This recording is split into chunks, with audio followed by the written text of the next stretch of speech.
Who here has $1,000 to invest? Who has 100,000? Who has $1 million? Who's a real investor in the game? Somebody said, oh my gosh, this is painful. I like that. I can always tell people's IQ by what the amount of pain they stay in their life. Okay. I like to show behind the scenes. Little video tip for virality for all of you. You know what does better than your highly produced videos? Your behind the scene videos. People want to see how the sauce is created. And so I used to be like in this game where I thought I had to be super formal, but then I tested it. And when you test formality versus non-formality, like formality gets smoked, and that started, it's always been that way because people are much more interested in what and how you do than what you do. That's just how the game of humanity goes. Humans are gossips. They want to see things. So who's overproducing their content? You need to knock it off. Just look, I was telling Kate, she does these, for her business, she does this stuff where she puts filters on her face. I'm like, Kate, you already have a good face. You're actually coming off as more disingenuous if you filter. Now, some people may need to filter their face. There are people on this earth that should throw them filters on. Maybe that's me. But you have to attack your weak link. And your weak link is not your face. In fact, you'll do better with no makeup on, I guarantee you. Especially since your audience is like women and stuff like that. So it's not just authenticity, it's just humans are naturally inquisitive. But let's jump in. All right, so the first cutting edge kind of investment technique that I use, and a little background on myself, for those you don't know, I've been in the investing game for a long time. There's two types. So number one technique is you have to categorize what you're interested in. There's multiple types of investors. Okay. So we're going to do a little quiz. You can figure out what type of investor you are.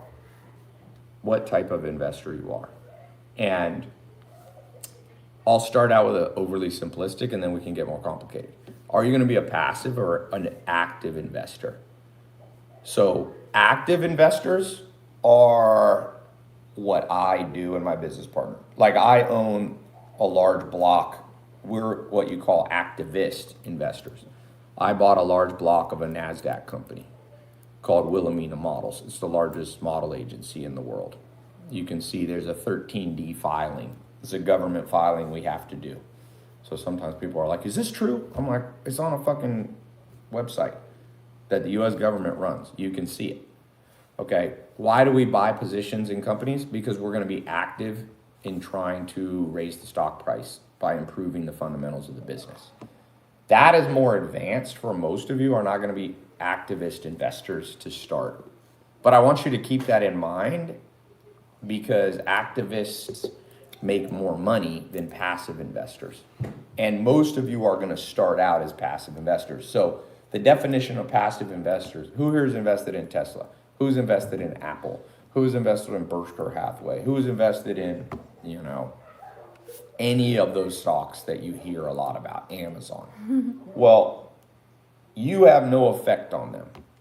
Your vote's basically insignificant. If you buy Tesla shares, you're going to have one, this much, a sliver of ownership in the company. Doesn't mean you can't make money, but you're completely at the whim of the stock market. So I'm not as big of a fan of passive investing, but most of you are going to have to start out as passive investors. It's just what you're going to have to do.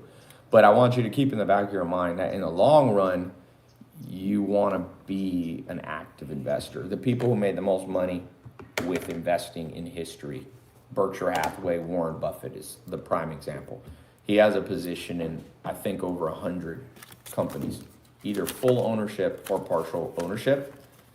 He's activist. He comes in, he controls the the CEO compensation.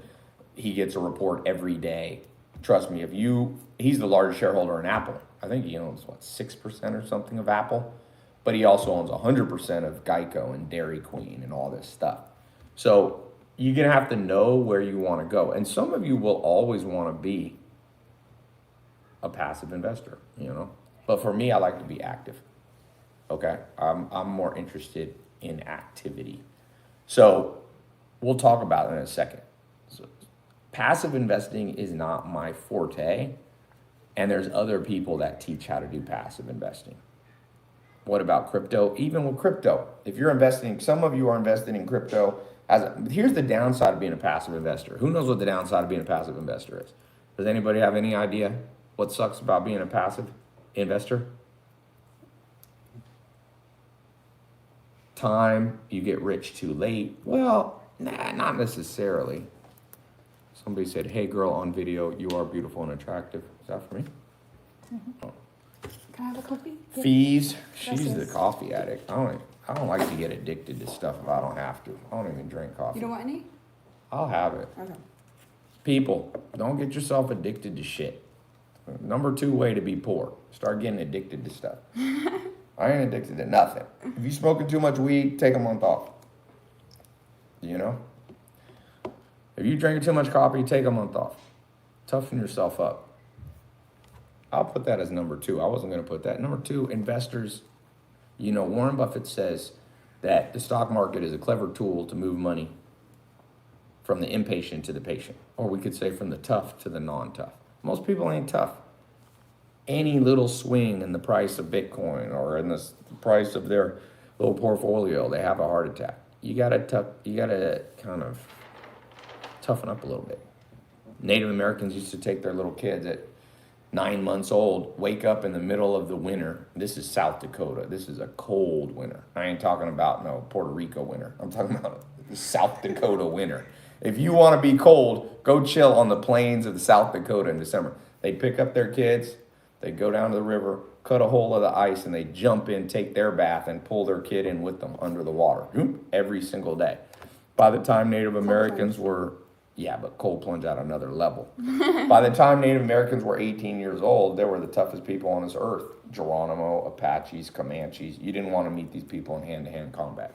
Now, they weren't investors, but the point is, I'd rather have an army of investors that's like that, you know, versus modern society. People got to eat food all the time. They're always, you know, munching on food. They're always, like, if you got to smoke weed all the time, I'm like, chill. It's okay if you do it at times, but you shouldn't really need to do anything all the time, because now you become the servant and the thing becomes the master.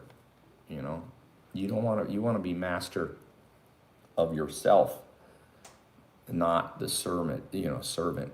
So anyway, going back to number 1 on this active and passive. The main problem with being a passive investor is when things go wrong, you can't fix it. You can't fix it. Like Wilhelmina, for example, I'll just use that. I own other companies, but that's one that I'm an investor, and I'm a non-control investor, because there's 2 types of investors beyond active and passive. Within active investors, you can be a control investor or a non-control. I need that whiteboard. Let me show you all something on the whiteboard here. Because you have active, passive, and then off active, it switches into. Are you my Vanna White for me? Yeah, put it right in the middle. Okay. So number 2, was that actually tough enough? Yeah, it was number 2, but I'm going back to number 1. Okay. So you have, there's a big one. Stay in the middle one. That's what you need to do. Okay, so you have, it branches off, passive, active. And then active, there's subset of active, right? So within that, there's minority and control. I ain't talking about ethnicity minority, by the way, for all of you virtue signaler woke people. Minority just means you don't have the power that a control investor. You own usually sub 51%. It depends. You don't always have to have 51% to have control. You can have control with 12%.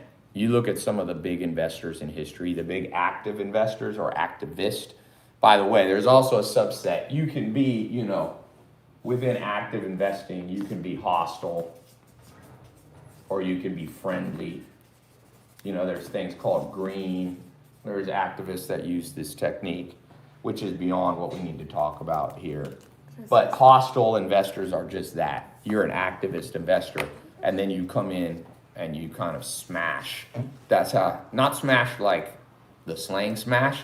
Not that kind of smash. You don't smash the control owners, but you do it. Like I said, if you look at somebody like Carl Icahn, he was active, sometimes minority, sometimes control. But whatever you can be in public markets, you can be minority and hostile. So there's a lot of permutations here. Somebody said it's backwards. Good. Well, then you just have to listen to my mouth. Listen to the words that come out of my mouth. Active splits into minority control. Below that, each of those can split into friendly, hostile. There's green takeovers. There's various things like this. As I said, you all don't need to know this, but I wanted to give you a little more advanced because a lot of stuff I hear is kind of trite stuff. And I spent good bit of time now in New York. One of my law firms, they're the top public activist firm in the world. So we work with them. I was just in Manhattan 2 weeks ago. This is a place some of you will go one day. This is big money's made. You want to know where the money in the world flows? Is right around here. Now, what's interesting, this is what everybody teaches. Isn't that funny? Everything you see on social media teaching you about the stock market is right here. And that's okay, but ain't nobody, monster wealth is right here. You could get rich here, but you can't get wealthy. There's a difference between rich and wealthy. There's a few commas difference between rich and wealthy. So, but that's fine. I'm just telling you, it's interesting that, and it kind of makes sense that everybody teaches you passive investing simply because it's easier, and most of the teachers ain't never done this stuff over here. This world is a very, Illuminati kind of world, okay? This world right here, when people talk about the Illuminati, they're talking right here. They're talking the world of, minority or control. They're talking about more in the hostile takeover activists. Somebody said investing in real estate with people like Grant Cardone. That's up here. You're a passive, right? He's doing the activity. Okay, I'm getting a lot of questions. Who has questions on this? This is kind of more advanced than I planned to get in here. Some of you, for those who are going to be in my more advanced training, I'll take you through this. This is something I wish if I was 18 years old, I wish someone had walked this, but the problem is this is kind of like the Illuminati world. Somebody said Tai admitted he's in the Illuminati. There isn't an actual Illuminati, unfortunately, although some of you are sure there is. But there's things that appear at face value a little bit like Illuminati. But in the world, I'm sad to break this to you, rich dudes all hate each other, so they ain't working together, dipshits. So people can't figure that out. People are like, Bill Gates, Jeff Bezos doesn't like Elon Musk. The two richest people. I don't know, fucking Illuminati group. You think those dudes sit together? These are egos like you've never seen. These are egos. These are egos. This is Wilt Chamberlain and Kareem Abdul-Jabbar. They didn't like each other because one's like, I'm the greatest center, and one's like, I'm not. They weren't in the Illuminati. So, but there is appearances of Illuminati. Okay?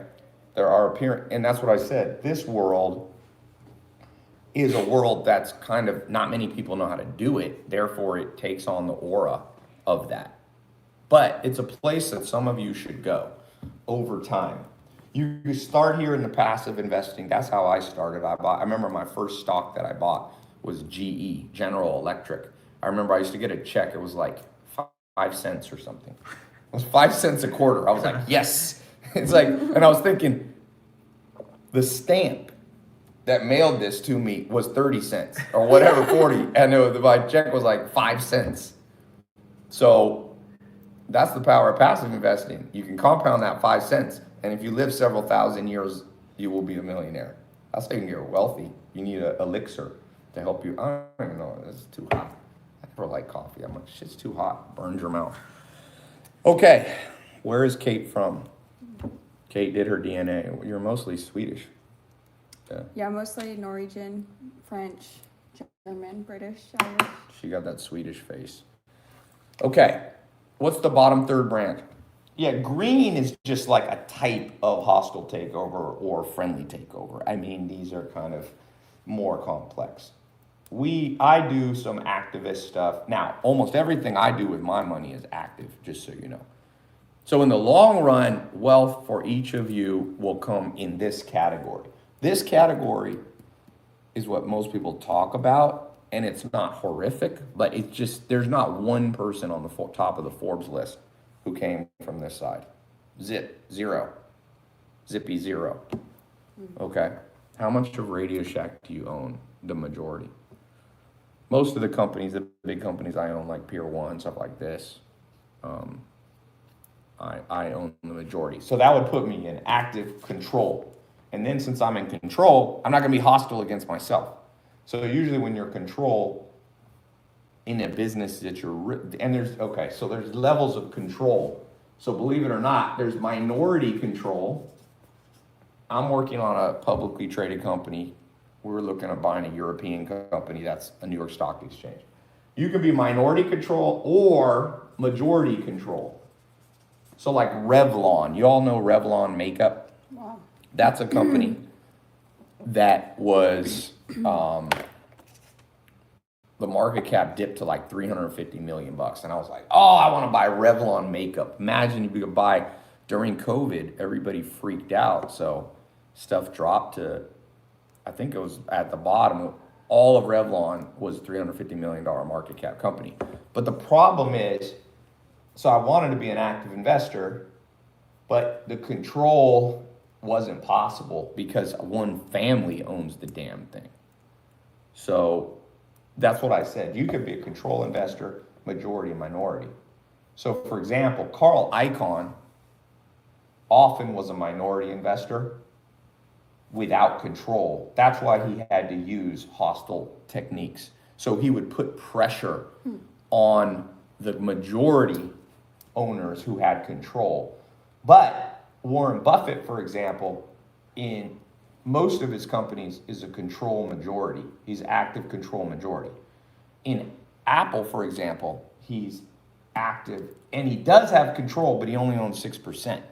But 6% is a lot of $1 trillion company. So therefore he has control. He can go, like his vote matters.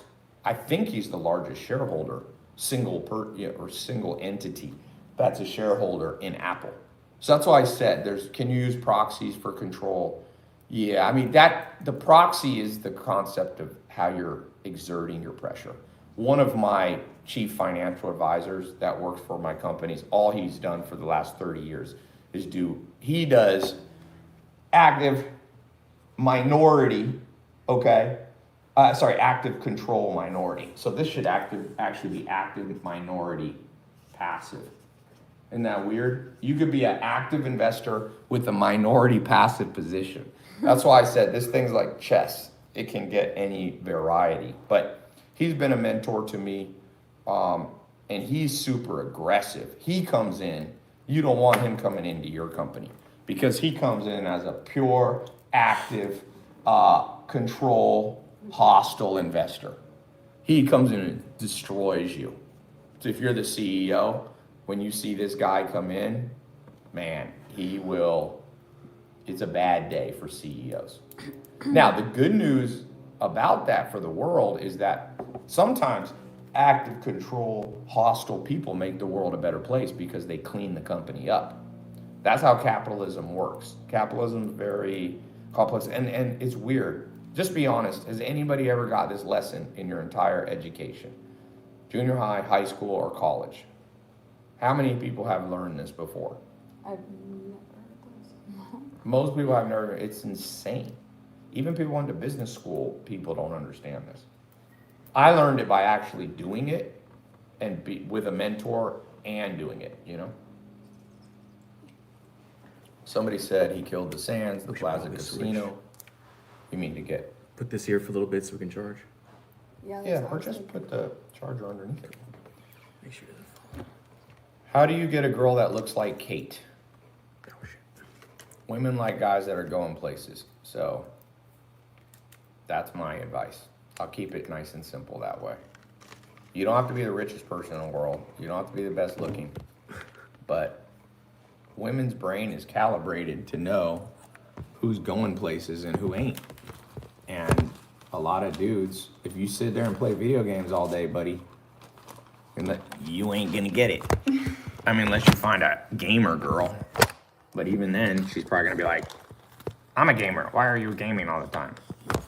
Damn it. Let's see. I can move. Yeah, you could move that. Like that. Let's put it back in there. We'll switch it. Okay. Sorry. My setup was not as genius as I hoped. Insta, we back. We got this little tripod. Whoever invented these could have come up with a slightly better.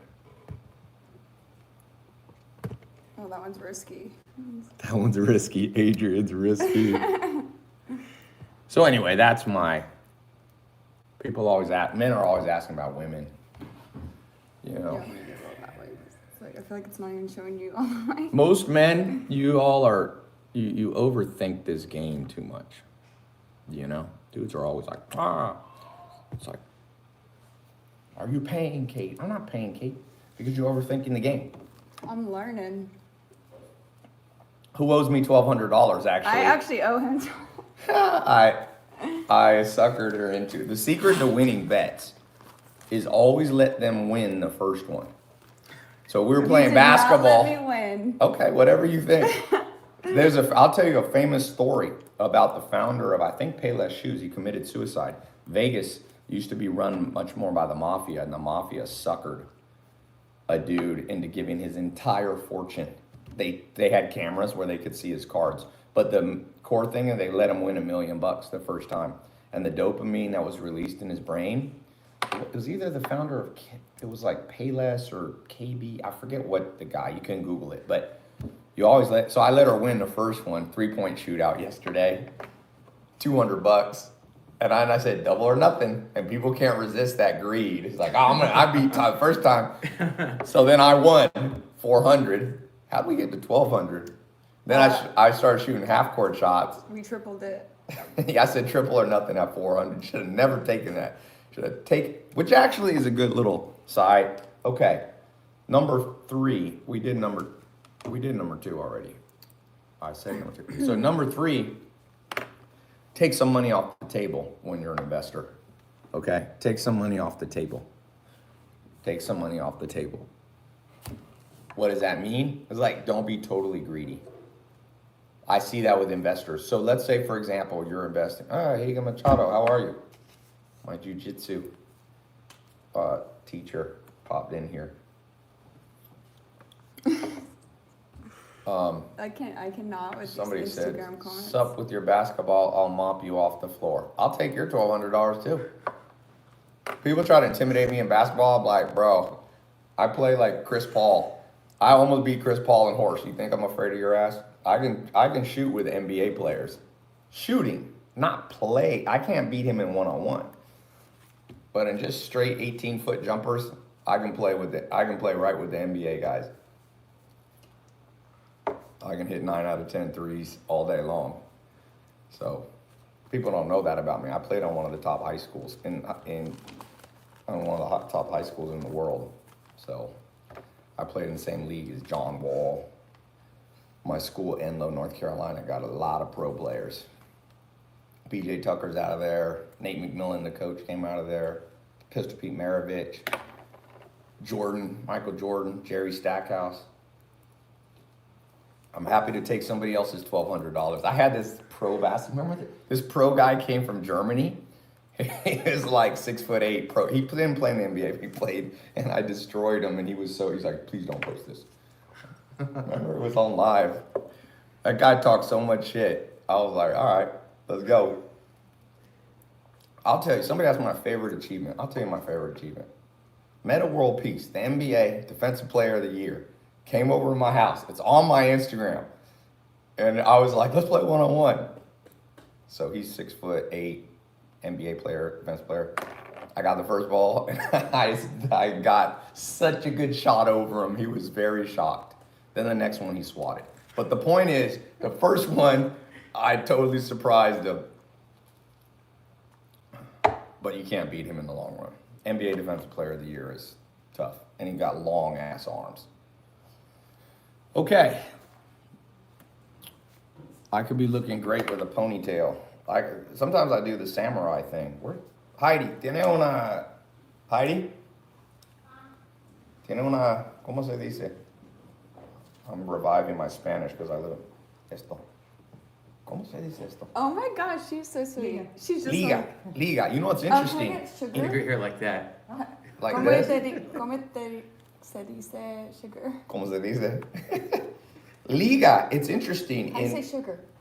Azúcar. Azúcar, por favor. Gracias. I'm half German. I grew up with my white side, but my dad's Spanish and Puerto Rican. So now I live in Puerto Rico. My maid is from Cuba. She don't speak no English. You all want to learn? Actually, I know. I was like talking here, to her. number 4 is immersion. That's how you learn. Oh, gracias. Immersion. Let's talk about this for a second. Immersion. I'll use language. If you want to learn how to invest, immersion. So, Spanish, like my Spanish is very rusty. I get myself a maid that doesn't speak English. And guess who Spanish gets better real quick? Mine. So if you want to learn investing, you need to immerse yourself in a world full of investors. So that means going to investor meetups. That means being on investor Zoom calls. That means being on things like this. It's just immersion. Even if you know a lot of things that I'm already saying, you're going to pick up one golden nugget. And that's what I do. That changed my life in every area. Like when I got serious about business, I was 19. I'd always wanted to be an entrepreneur, but you know, I didn't have that. My mom was a single mom, and then, you know, I lived in a mobile home when in high school. So I wasn't dirt poor, but you know, I remember, it's funny looking back, my mom would be like, all right, for Christmas, what do you want? Yeah, I've saved $100. That's what she used to tell me. That was a big deal for my mom to save $100. I look back, and then when she got married to my stepdad, she's like, now we're gonna have money. And then he was like, we have $300. It's just weird, like looking back, I was like, $300? She used to budget like food. Like my mom would be like, all right, it's like, we can't get this. My stepdad before a movie would drive to a grocery store to save like $1. He's like, you can't buy that movie candy. That's just $4. We drive an hour, not an hour, but he'd drive like, take an extra 30 minutes and he'd be like, I saved $2. He's like, that's how you do it, Ty. That's how wealth's created. He didn't really know how to create wealth either. But that was his best get. He's like, I was like thinking, we saved $2, but we also wasted 30 minutes. I'm like, if you work for $4 an hour, if you could make your time worth $4 an hour, we actually lost money. But going back to what I'm talking about here, immersion, what changed my life was when I was 19, I went to live on this farm with a guy named Joel Salatin, who's pretty famous now. If you Google Joel Salatin, he's a marketer, but he's also a speaker, thinker. He's written 11 books. He's one of the leaders of sustainable agriculture. It's a fascinating guy. But I lived in his backyard in this little house. I just took a video of it. It's insane. That house had no toilet. He literally took a saw. You know, they have like these little saws, and cut a circle in the floor and put a bucket underneath there. He goes, that's your bathroom. And I lived there for 18 months. I can't believe he never made you a bathroom. He told me, he's like, I'm gonna make a composting toilet that's sustainable. It'll compost everything. But he's like, but I was immersed in that life. I only left that farm like 2 times. So I was totally immersed in that life. And the way you learn anything, whether it be investing, building a business, the ideal way is shadowing and immersion. So, yeah, and that, by the way, somebody said no toilet. Wow, it was cold, dude. The coldest winter in the Shenandoah Valley, Virginia came, and that thing was so cold with no insulation that I would go to bed, I would sleep in a sleeping bag, zip that thing up to my face, and a glass of water next to me, in the morning will be frozen solid, dude. That room was 25. Try to sleep. Wow. People are like, oh, you should sleep where it's cold. I'm like, try to sleep in a 25 degree. Now, there was no wind because there used to be wind would come through that toilet hole. Oh, no. So I remember in the middle of winter, dude, I went under there. I bought with my own money this insulation board, and I crawled in the mud and was nailing up to try to make it was cold. I used to wear 14 t-shirts. That's how I figured out how to stay warm. If you put on 14 t-shirts, because I would have to work outside for 8 hours, manual labor, you don't get cold, except your face and your hands. So, anyway. I think that's good. Yeah, toughen up. Going back to that number 2. The reason a lot of you don't have the money you think you should have is because you're just not disciplined and you're not tough. I hate to break it to you. You're a little bit of, what am I allowed to say? Wussy. We'll say wussy. People, that's how people are, you know. Advice for a 20-year-old, toughen up. You can't wake up at 5 in the morning. Not because waking up at 5 in the morning makes you wealthier, because Carl Icahn, by the way, used to wake up at 2 p.m.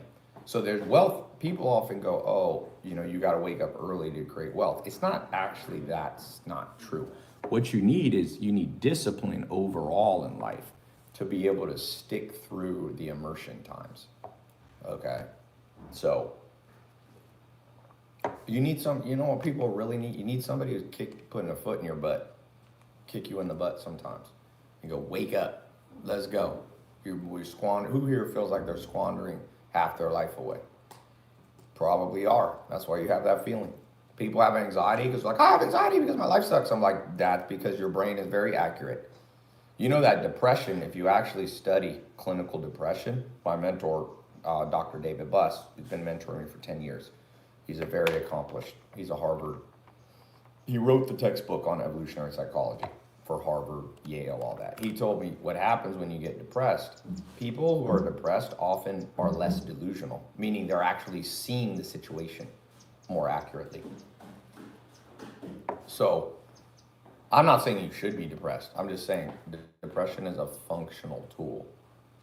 Depression is a functional tool of the brain. And you don't want to be permanently depressed, but sometimes when you're feeling that feeling, there's some truth to it, So for each of you, you got to ask yourself, do you feel like your life sucks because actually your life does suck? And that's a awakening moment. That's an inflection point. When you study life, life goes in an inflection point. You're here, boom, inflection.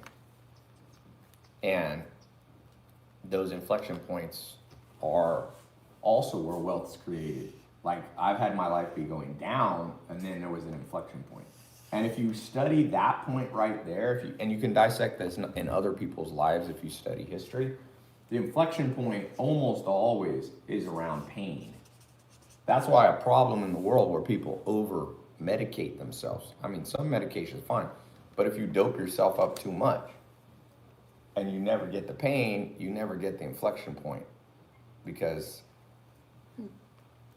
just think of great people throughout history, what changed their life. It was usually some pain point, whether it's Abraham Lincoln, Martin Luther King Jr., Malcolm X, Napoleon.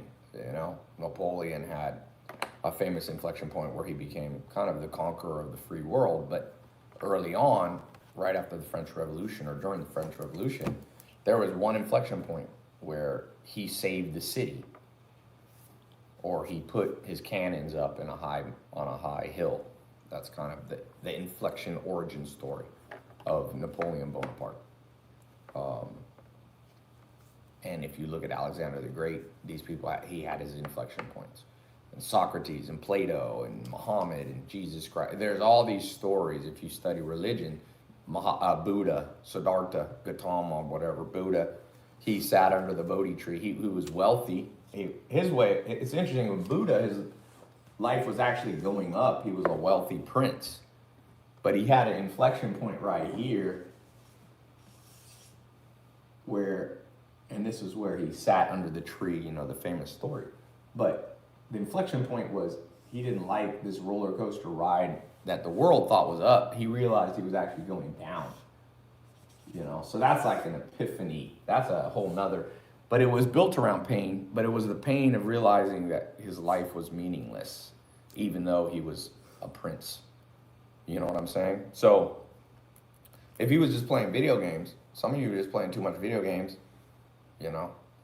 You're watching too much porn, too much video games, too much weed, too much alcohol, too much Tinder, whatever it is. And for men, it's usually different than women. Women, maybe, you know, too much fantasy world. Men too. But those addictions keep you, you never feel the pain. You just medicate yourself out of them. And so it's hard to create wealth, and it's hard to become a great investor if you don't have that discipline and those inflection point moments. Some of you are overthinking everything, by the way. Who's an overthinker here? Who's an overthinker? What was my pivot point? I mean, my pivot point in my life was when I was like, realized I didn't have a college degree. I'd lost touch with all my friends. I didn't have a car. I didn't have a house. I didn't have any money. I was like sleeping on a couch in a mobile home. I remember that day. It's funny, I can still remember it. And I was like depressed. I was like, what is going on? And out of that, everything changed really quick. That's the cool thing, is that oftentimes when you let the pain bring you low, you get a big jump. As opposed to never letting the pain hit, and then you just have like this super slow kind of, you know, that's depressing in life. It's better to go down and then back up than just vacillate like that's the worst life. That's what Thoreau, you know, said. The mass of men lead lives of quiet desperation. What's called resignation is confirmed desperation. That's what most people, this is the holding pattern. Probably everyone you know. They have little ups, little downs. Little ups, little downs. And the whole thing is trending down. So it's like little bumps, but it's like trending down. That's the course of most people's life. Whereas, like I said, if you see Buddha, you could see this in every religious story is similar. Stories of Jesus Christ, you know. It's like death and then resurrection. And other religions have a similar thing like that too. Other stories, Native Americans have that, you know, the death, the flood of the world, and then the rebirth of the world. Blackfeet Indian have that. Sioux Indian have that. Egyptians have that same story. There was a famous historian / philosopher named Euripides. Anybody know who Euripides is? Another one of those things they should teach you in school. But he wrote about things like kind of Helen of Troy. I mean, these were sad stories. Some of the saddest things I've ever read is like Euripides talking about, let's say, the fall of Athens, which is Greece. And talk about, boom. I mean, you all have heard the Trojan horse story, but you haven't heard the full story of Euripides, you know, where the invaders took the grandson of the conquered and they showed it to the grandma because the dad had been killed and the parents. And they're like, your grandson must die. And they threw him off a cliff. And it was like the grandmother's life, and the life of that civilization disappeared. See what I'm saying? Whole civilizations have disappeared. You look at Easter Island. There's a great book called Collapse by Jared Diamond. I know Jared Diamond. He's a fascinating guy. He won a Pulitzer Prize for his book, Guns, Germs, and Steel. So out of these civilizations fall, you know, everything falls too in the end, including you and I. So be humble, because even the wealthiest will disappear. Jeff Bezos ain't gonna always go up. Elon Musk will fall. I mean, you fall when you die. Usually your kids can't keep going, but that's okay. That's okay. You don't have to get depressed over that. That's just like you don't get depressed over the fact that your dog lives and dies, and you don't go, what's the purpose of your dog's life? The purpose of your dog's life is to be alive here. And that's the purpose of your life, and is to try to thrive while you're going, you know? Somebody on Instagram, Harry Brooks, said, you're not rich. Compared to some people, I ain't rich. Compared to Rockefeller had $600 billion in today's dollar. I ain't rich, you know? Compared to how I grew up, I am. Compared to how I grew up, I'm rich. But compared to some of the Moroccan kings, these guys had 800 sons. Mubarak the bloodthirsty sat on a hill throne of skulls of the people he conquered. It's insane. He had 800 sons. Back then they didn't count their daughters. Rothschilds weren't rich. This dude controlled a whole empire. I'm not rich.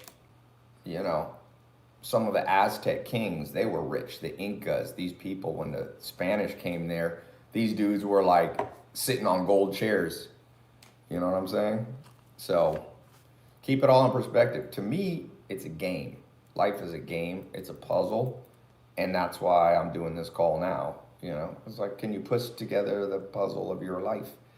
Just think you're like born and there's like a 800-piece puzzle. And it's like, there you go. That's your life. And you know what? Most people put together 3 pieces of it and then they give up, smoke, drink, play video games. That's about what people do now. And that's okay. I'm not against video games per se, but that's not the game that I want to play. And what I like about the investing game, going back to investing, talk about a puzzle. My brain sometimes is like, I got to immerse myself. I'm talking to smart people. I'm like, I just flew to Dallas for a deal and I'm sitting there I took a jet because it's easier to, I do some commercial, but some jet. And I was just like in the jet and I brought a book. I didn't even read the book. My mind was just going. It's like, how do you piece together to take minority control? You know, I don't like to do hostile stuff in the investor world. You got to have real thick skin for the hostile game because it actually creates its own. If you study game theory, it's called tit for tat. You move one way and you attack and just be ready for other people to attack you back. It's like going to a nightclub and smacking people in the face. Be careful, you're gonna smack the wrong dude and you're gonna snap your neck. You know what I'm saying? Okay, let's keep moving through this. We have 4 more. 4 more. Now, I'm going to put up is that my real phone? Oh, that's my main phone, good. I'm gonna put up a link because some of you are just here for half of this. I'm gonna pin it. You may need to pin it on, actually, Itzel or Josh is watching. I'm gonna pin it. If you wanna go into my advanced mentoring where it's an immersion program, I have 4 levels to it, okay? It's 4 to 12 months. I'm gonna put a link. We have an application. There's a deposit you put down just to show you're serious. Then you pick a time, my phone team calls you to make sure you're a good fit. Only about 20% of you are a good fit. Everybody can apply. And if you're not a good fit, they'll refund the deposit. If you are a good fit, they'll apply the deposit to whichever of the 4 levels. The 4 levels are coaching, which we do virtually like this, but in a smaller group. Instead of having 1,000+ people on, it's a small group. I'm basically looking for 300 people that I can transform their lives. And I did this 2 years ago, 4 years ago. I've been busy. The last 2 years I've been buying. I own 23 companies now. My life is pretty complicated, but I have Friday, Saturday, and Sunday that I can focus on this. Monday through Thursday, I'm busy with my bigger companies. So if you want, by the way, if you're looking for somebody to do advanced mentoring and they have a lot of time, you probably don't want them as a mentor. That's one of all my good mentors are hard to get on the phone. All my good mentors, some of them are billionaires. Some of them are not even formal mentors. I just, like Mark Cuban, I'll ask him questions sometimes. Tillman Fertitta, I'll text him. Tillman Fertitta, worth $5 billion. It's like, if I text him, I get like a 50-50 chance he'll respond within 30 days. Mark Cuban is funny. He responds fast on email. You can only email Mark Cuban, though. You cannot text him. That dude answers emails quick. But he usually answers 1 word. It's hilarious. I can write this long, and he'll write back, think. And like I said, he's not a formal mentor of mine. I have formal mentors. I have a couple Nobel Prize winners. Professor Eric Maskin from Harvard won a Nobel Prize. I talked to him. Professor Chris, he's a Knight Pissarides from London School of Economics. But I pay those. I pay. I like to pay.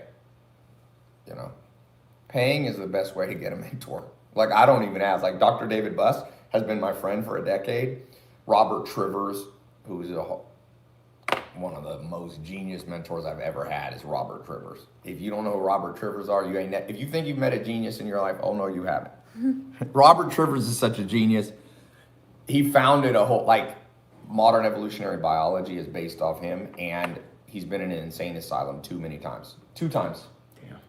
That's how smart he is. Wow. He goes like off the rocker and comes back. He's 80 years old now. But I just pay him. And when you pay attention.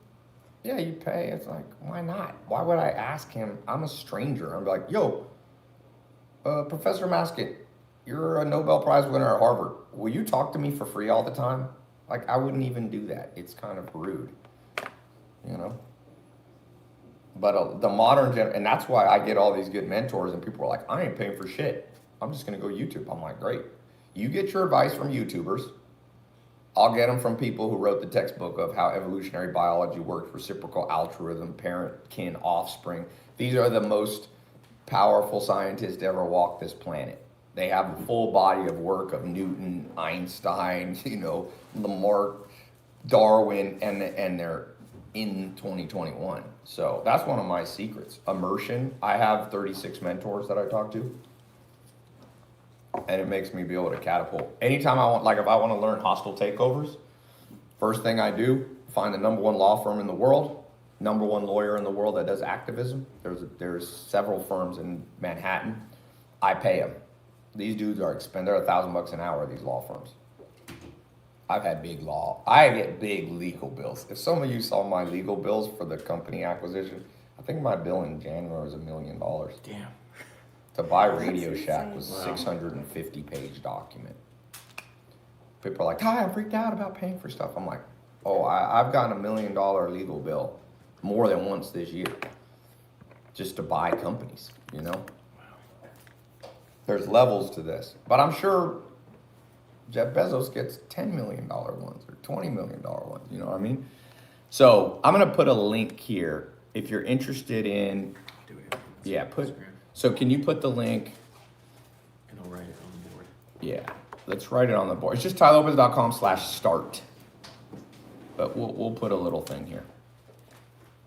Hi, I posted on all platforms. You post it on all, pin it on Instagram. You should see it. You can just hold it down, scroll. Did you put it on Speakeasy? Facebook? Yeah, on all of them. See if you can find it Yep. on Facebook, and then you can pin it somewhere. You saw it on the Facebook Live? I don't see it. Can you put it on the Facebook Live? Yeah, I posted it again. How come I don't see it? Is Facebook? All right, here. That one. Can you do it on IG?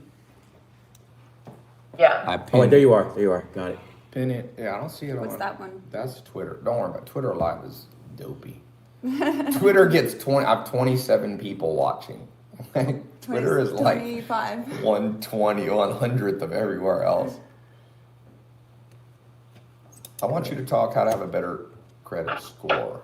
With Freedom Unlimited. Okay, tailopez.com/start. Do you I'll ever read do- off the name of the people that are getting in the mentorship. Well, I'm gonna keep talking. Here we go. Cyprian Dumit Rascu just got in, did the refundable deposit. Welcome, Cyprian. I haven't scrolled down to look, but Do you do credit tips? yeah, I have some people that teach credit that I'm gonna put in the mentorship program.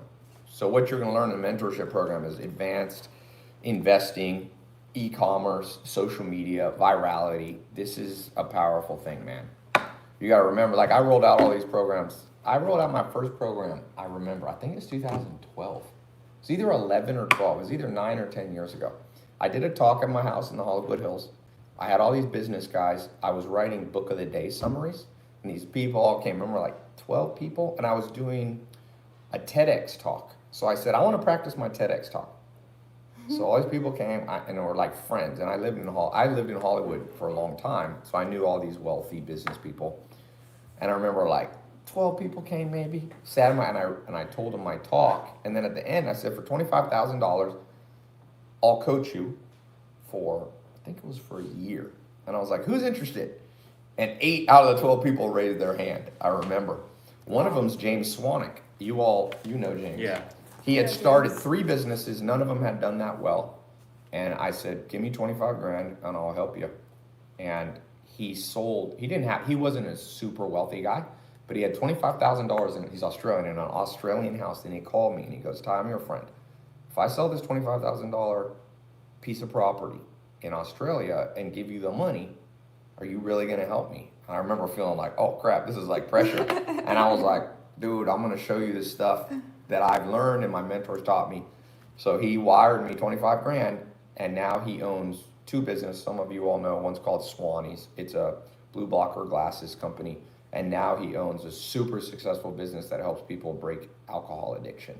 Wow. And yeah, he's a friend. He's like that was the inflection point for him. He had started 3 businesses on his own, but he hadn't had immersion from other people helping him. So it was a game changer. So I still have that level. That was the first real kind of thing I was doing. What year did you do the TEDx?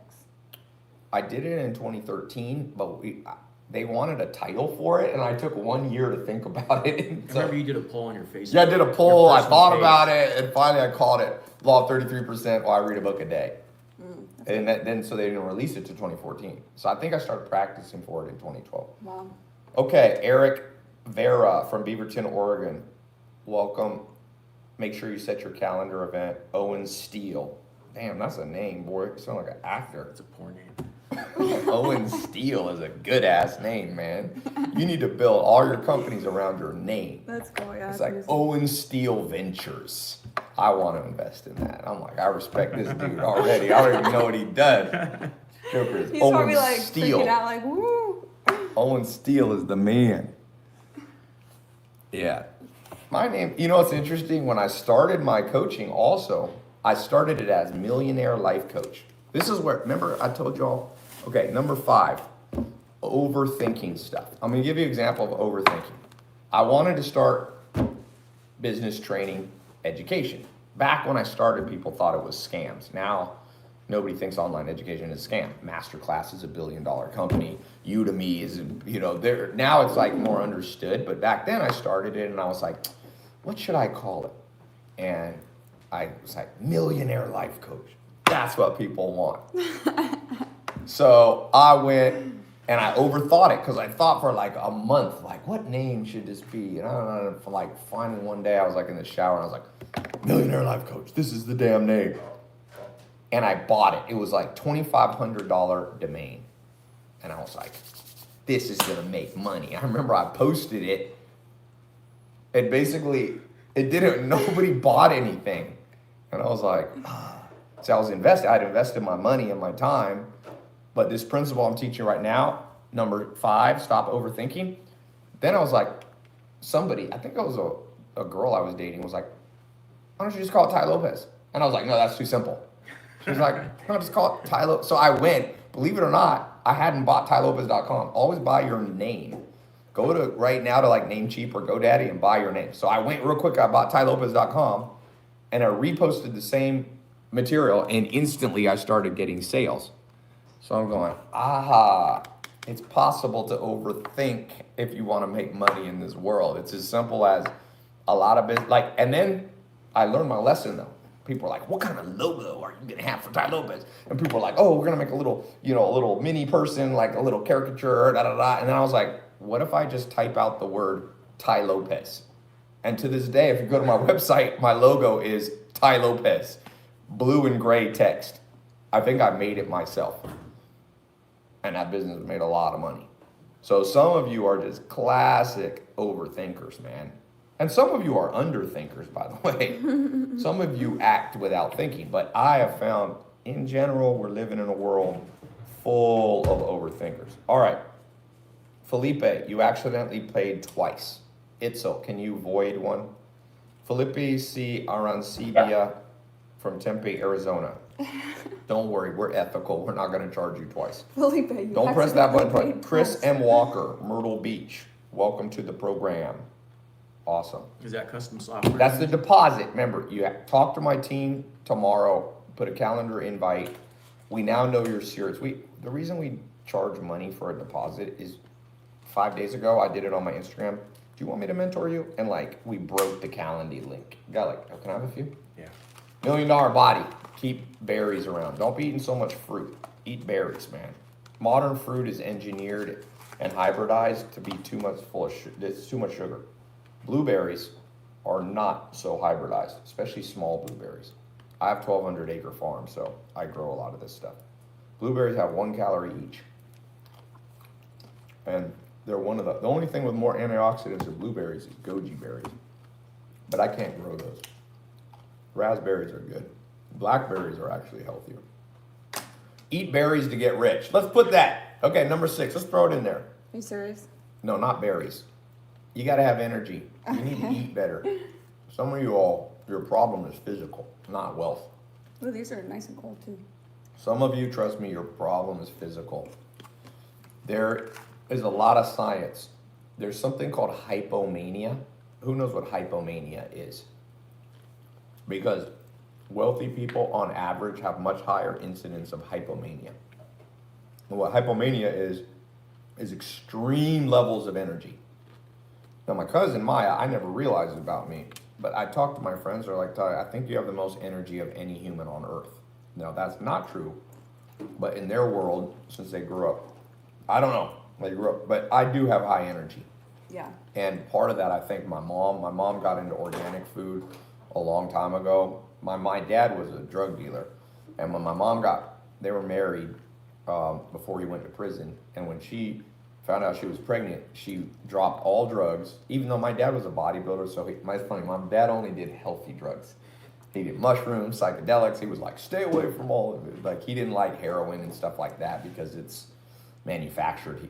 He did cocaine, which is kind of natural, but not really natural, but it was heavy, and my mom was like, I dropped everything, and I really got healthy, and she got into organic food, and that's a blessing from my mom, because your parents can curse you, you know, if your parents eat shitty or drink when you're born, you can recover from it, but it kind of sucks, you know, unfortunately. So for each of you, you gotta clean up the diet a little bit.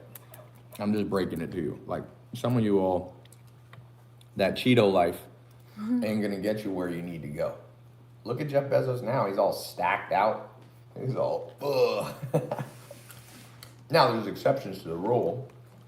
There's little dweeby people who make money too.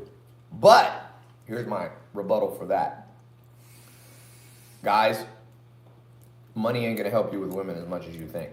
I know all you dudes that never had money are just like, you get money and then all women like you. No, they don't. Women have very sophisticated algorithms for what kind of men they like. They do like success. But ain't no woman fantasizing about Mark Zuckerberg.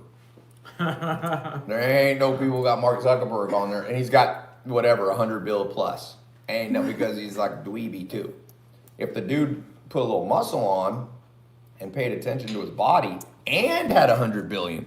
Now, of course, he's married, so he doesn't care maybe, but still. And those people have hypomania. Very active. Jeff Bezos, Bill Gates. Look at Elon Musk has like 4 massive companies.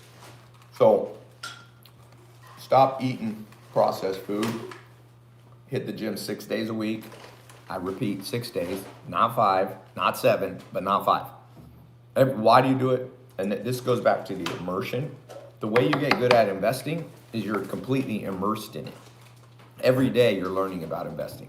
Every day you're learning about making money. 6 days a week. You can take 1 day off. I take Sunday off, even though today's Sunday and I'm doing, but usually I take Sunday off. I have to fly today. So I was like, I'll pop in on this thing. Every day you are immersing yourself, but not all day. You want balance. Some of you going to the gym too much. You know, some of you are thinking about making money too much. It's the balanced life that wins. Okay, we have 2 more. So now let's talk about asset classes. Asset classes. All right, also, let me just say a few people who just got in and applied with the refundable deposit. Saul Escobar, Los Angeles, and Aquila, with no last name, from Memphis, Tennessee. Welcome. I look forward to seeing you in the more immersion advanced mentorship program, the immersion mentorship. You need that. Some of you don't need it, but a lot of you do. It's what I did. Okay, asset classes. So we talked about, passive versus active investing. Most everything you learn in the world is passive, but that's not where the most money is. The money's in active investing, which splits into minority control. Within control and activism, you have minority and majority, meaning you can gain control in companies without owning the majority. Just to be clear, that's a common misconception. You don't have to own 51% of a company to have a majority. In fact, like I said, Warren Buffett owns, I think, 6% of Apple, and he's a control active investor. And then you can take more control through friendly, hostile. There's green takeovers. There's all kinds of, green is kind of like legal blackmailing, but don't do that. I am a big fan of more the friendly thing. So I have a position. I have a control minority position, me and my business partners. So we have board seats on a NASDAQ company. Okay, it's public. You can Google it. There's something called a 13D filing that I have to do. 13D just means when you get large enough control of a publicly traded company in the United States, you have to tell the whole world. So sometimes people are like, "Are you telling the truth?" I'm like, "Yes," because it's on a U.S. government website. So some of that 13D type stuff are things. Who here has ever read a 13D, by the way? Who here has ever heard the phrase 13D? This is the modern state of the school system. Nobody's ever even heard of the phrase. Be honest. Who's heard? What does that mean? Okay, I'll take that you don't know what a 13D if you're asking. What do we got? Facebook, Twitter. Chris Goudiel has read about it. Gloria has never heard of it. Chic, I like your name. It's another power name. Meet my friend in this business meeting. His name is the Sheik. Why the hell have you never heard of a 13D? So you can Google what a 13D is, but it's a disclosure document and it pertains more to this universe, which nobody's ever taught you, I promise you. And this is more advanced. You're not going to start out as an 18-year-old on your first day of investing and jump into activist type stuff, but you should learn it. You should learn it before you need it. That's how life goes, and that's the big, shows your ownership stake of a company, of a public company. Cool. Okay. Thank you. So let's talk about asset classes and reading. By the way, Warren Buffett's reading about 500 pages a day. He said when he was young, he could read 800 pages a day, but some of what he reads 13D filings. He reads, all the public docs that companies put out, their quarterlies and so on and so forth. You should do that more. The U.S. is broke. Not quite. People like to think that. The U.S. is not broke yet. I think the U.S. probably is in cultural decline, but it's still pretty wealthy. But the other countries are, Sweden. I was in Sweden for 3-4 months this year, in Denmark. They have more billionaires per capita than the United States in Sweden. Denmark's about similar, So I don't think America's dead yet, but I think it's at a cultural decline in the sense that America used to be like pioneer. Like America's kind of become like obese, non-educated people, sadly, in a lot of places, Whereas when my grandma came to America in 1939, the world it was a different place. Families, people were hardworking. Most of the world was rural. When my grandma was born in 1918, 90% of the world was rural and 10% lived in big cities. Now you have people live totally, you should never live 100% of your life in cities. I live about 50% of my life in big cities. London, Stockholm, Copenhagen, New York City, Los Angeles, a little bit in Dallas, Miami, San Juan, Puerto Rico. But I spend a lot of my time on farms. I just closed on a 185-acre farm. I need to post more of this shit to my in Virginia. I now have about 1,400 acres of farmland. I need to add it up. Either 12 or 1,400. So asset classes. Let's get into a little bit of asset classes. I like farmland, but farmland's super advanced. Do not invest in farmland. I've been doing farm stuff since I was 19. Don't do. Yeah, I bought 185 acres that's attached to, so I have a farm that's 152. Then I just bought, I forgot I owned another small farm that I bought in 2016 in the middle of an Amish community. So that one's only 10, but it has industrial buildings on it. So that's 162, and I just bought another 50 roughly, so that's 210. I bought 30 acres, so it's 240, and I just added this 185. So that's just, it's like 520 acres in one, it's the middle of an Amish community, they run the farm. Then I have well over that up in the Shenandoah Valley. So I'm like at 1,100 acres.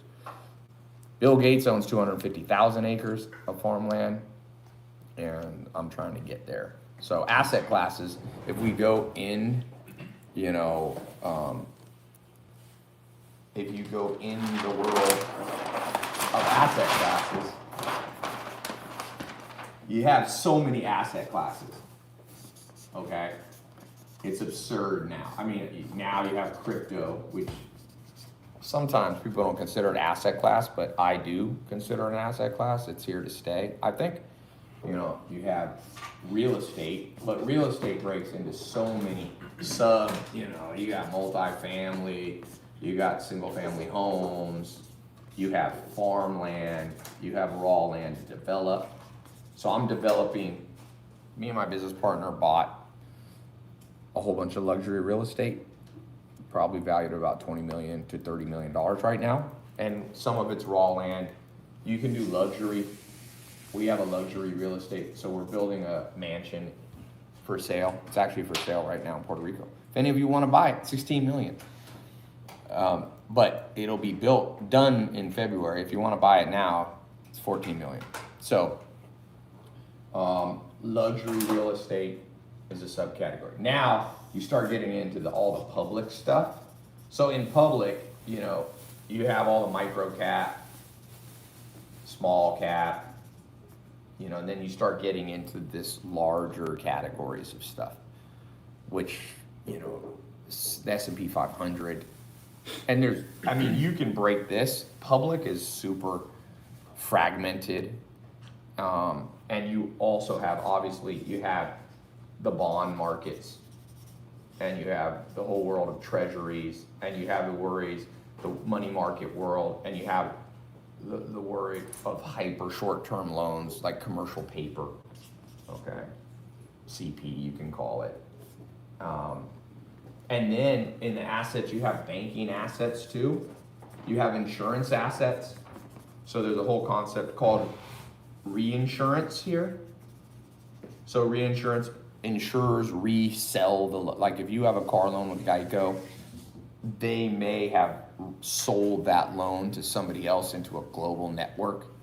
Now, believe it or not, you have asset classes around fulfillment and logistics, meaning you have cargo now. And that's actually going back to like the Medici times, 1500s.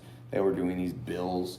So right now, if I flew over, I took a jet from Phoenix. I had a big business deal in Phoenix with a family office, and I flew in, I flew in Saturday for another business meeting. I was flying over the port of Long Beach, and there's 67. Can you believe it? 67. Oh, yeah. Like 67 steps. There's 67 freighters and building. It's a big catastrophe. And there's also an asset class around cargo, you know, just car. And then there's a whole currency markets. Some of you are into foreign exchange stuff. And we can keep going. Who has some more that I haven't even thought of right here? But yeah, you have the banking assets, which are cash, CDs, so on and so forth like this. Why is the camera? Somebody said this is so obvious. Yes, but remember, Michael Jordan practiced bounce passes every single day in practice. So all of you who look down upon the fundamentals are fools. So just remember that. I call that the Michael Jordan rule. Michael Jordan, Scottie Pippen, arguably the greatest basketball team in history. They practice bounce passes just like they were 6 years old. Phil Jackson, probably the greatest basketball coach ever. So all of you who are like, oh, Tai, I already know this. But do you? Show me your portfolio. Are you developing raw luxury land? Because to make this more advanced, you can start blending them together, right? So you can develop raw luxury multifamily. What I'm doing right now is developing luxury raw single family home. I've got a piece of property that's 2 blocks over. It's in a 5-star resort in Puerto Rico. And, you know, it's a single family home. It's about 8,000 square feet. It is a baller house. I almost want to keep it for myself. Wait till you see this sucker. And it's got fully off the grid. We're putting in solar because, you know, you have hurricanes in Puerto Rico. This is a house, man. This house, you haven't even seen it. Yeah, this sucker. The guy building it for me is one of the best builders from North Carolina. This thing, you go out the back, and it's got the whole house is an infinity pool. Wow. But then when you go up to the master bedroom, he built an infinity pool on the 2nd floor, and you can look out. It's a 360 view of a lake, top golf course. It's going to go like on the PGA Tour in a couple years. The Yunque rainforest, which is one of the most unique rainforests, and then you have the ocean, crystal clear ocean. And now we changed it. He was gonna put air conditioning units on the top roof out the master bathroom. At the closet, it has a secret. You go out the closet. So you're in the master closet. It's not a normal place to put a door. You open this sucker out and you go onto this terrace that looks out on like crystal clear, and the water is a reserve. So that means there's coral reefs, no jet skis are allowed, only water sports. So like I surf there, but you can't mess with the environment, no engines. And it's just like, the house is across the street. So I'll tell you a little technique. Try to buy, if you're going in luxury, single family, try to buy one of the cheaper things on a wealthy block, because then you can get in. So this place that we're in, the next door neighbor, which is beachfront, the ones I have aren't beachfront, that I'm developing. We have 2 lots. The one I'm not, the one across the street start at 26 million. So I like to be able to be like, I got a $16 million house. If you don't want to live right there for 26 million, come right to this house. I don't like to own, if you own the richest house on a block, your market of buyers just shrinks to almost nothing. Because a lot of, even rich people are cheap. It's a little side tip. I should put that down. 7A, rich people are cheap.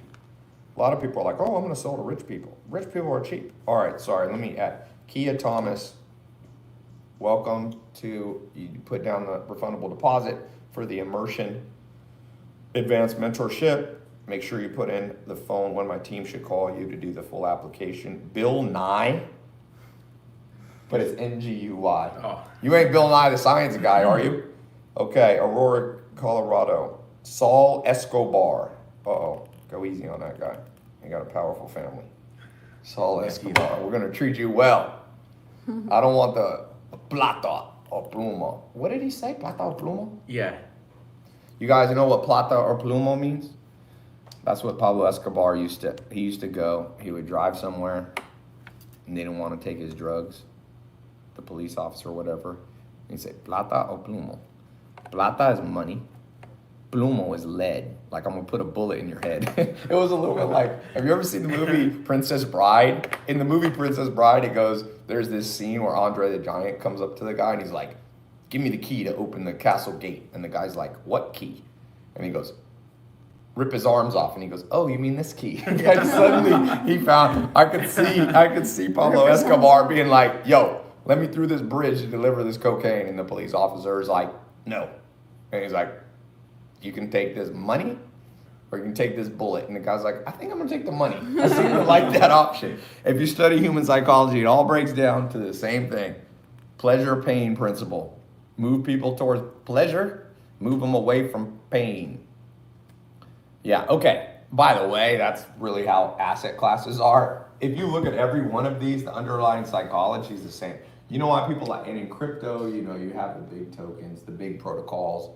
You know, you have the Bitcoins and this and the ETHs and all that, and then you have all these kind of, and now of course you have the whole DeFi world, which is a whole another universe, but you also have all these like micro projects that could make you rich. And so notice everywhere, whether it's real estate, public markets, now you have private offerings too, which I do a lot of. So you have private placements, they're called. This is a whole nother world that's starting to open up. There used to be a lot of regulation on this, but private placements are where you're buying things that they don't fit here. Now, private placement can be real estate too, but private placement could be, you know, investing. You could even, in a way, put angel and venture investing under here, in a sense. Oftentimes when people mean private placement, they mean, these are more institutional private placements. Angel, venture, there's mezz. I'm working on some of my companies for mezzanine. You get mezz debt, for example, BlackRock, Blackstone, KKR. You have, you know, venture debt. These are companies like General Atlantic stuff. Then you have your alternative lending stuff. You have your alt lending. So this is a whole nother world. Some people call it vulture investing. You have, you know, also you have ABLs in a sense can come under here. Does anybody know what an ABL is? ABL is asset-based lending. It's mostly when they lend. I own companies like Pier 1 Imports. It's one of the biggest furniture companies in the world. So you can operate where they leverage against the furniture you have in your warehouses. So you have ABLs.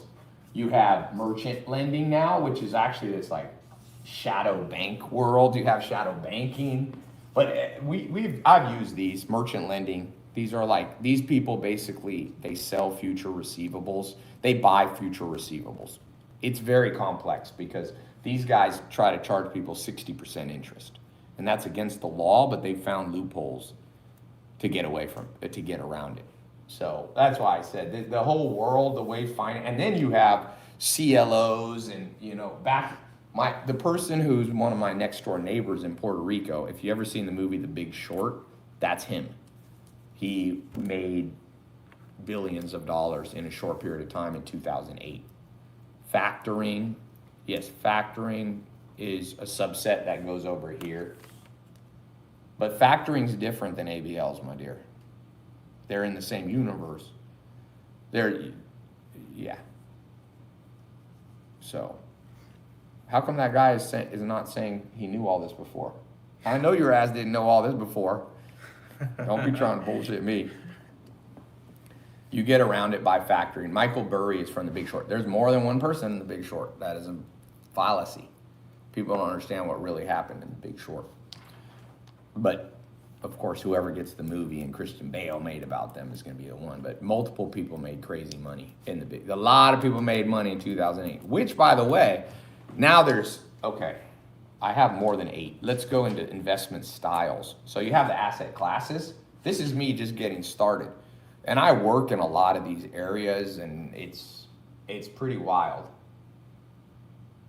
Yeah, when you start getting into CMOs, CLOs, these collateralized mortgage obligations, and this fractional stuff that they're doing, that is a whole new world. The fractional world. Some of it's illegal and some of it's legal. But these are things I'm just kind of opening the mind, you know. Here's my business partner. Let's answer well. Alex, you're on speakerphone with like 1,000 people. Call me after. Well, no, if people want to hear, we're talking about asset classes and assets. So people are like, I already knew all this. I'm like, bullshit. I started writing a little more complicated stuff. Alex, my business partner, is a real whiz in the financial world. What am I missing here? Asset classes. I started to get into ABLs, you know, vulture lending, mezz stuff, venture debt. In public, I was like micro, you know, the bond markets, the commercial paper markets, money markets.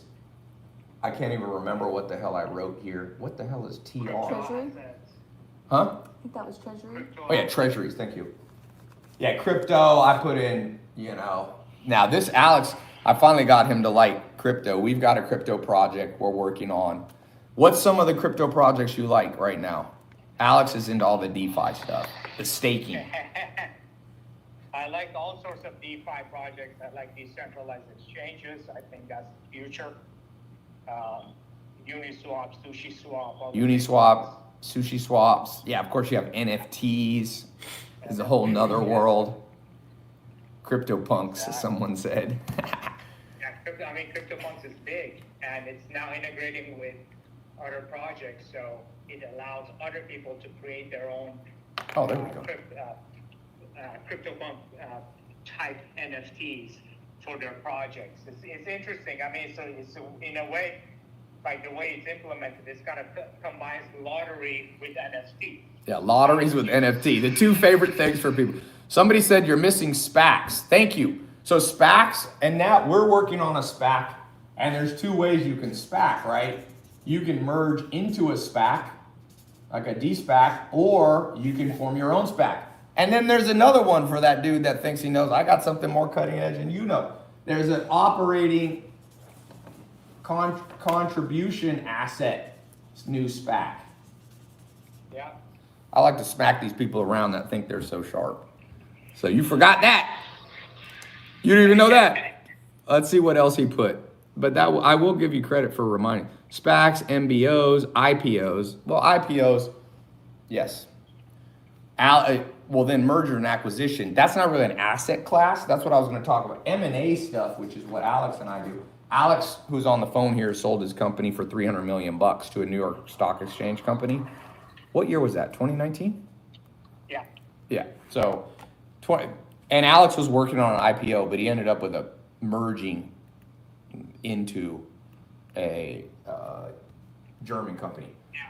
But in the NBA world, what did this guy? Why is it not sticking? The one time I don't want the damn things to move, it's like whenever I don't want the comments to move, they move. Instagram. Are you doing Speakeasy? Yeah, we're on. I'm on 5. I'm gonna send you a picture. I'm gonna set a record, man. I have 6 live streams going at the same time. But he had another good one. What the hell? Hey, post that again, Mr. MBO. Ty is too smart to have an ego. Is that true? I thought if you're smart, you have an ego. Oh shit! Just marked my shirt. All right, I'll call you back. Okay, bye. Bye. So let's talk about the last thing in the 8 styles. So technically, some of those are techniques and styles. So like M&A is not an actual asset class. M&A stands for mergers and acquisitions. Now that's something a lot of you need to learn. A lot of you, and I'm going to teach this in the advanced program because it's too advanced for Instagram Live. How to buy companies. I have a friend, he just buys companies. He just bought a cybersecurity company in Europe. He put $35,000 down, got a COVID loan from the UK government, and I think it's doing 600,000 profit. I think he wrote it again. So for 35 grand down, he controls a $5 million revenue company. You all need to learn that. Missing SPACs, MBOs, pipes. Yeah, but pipes, no, I'm not missing it. SPACs are not in and of themselves an asset class.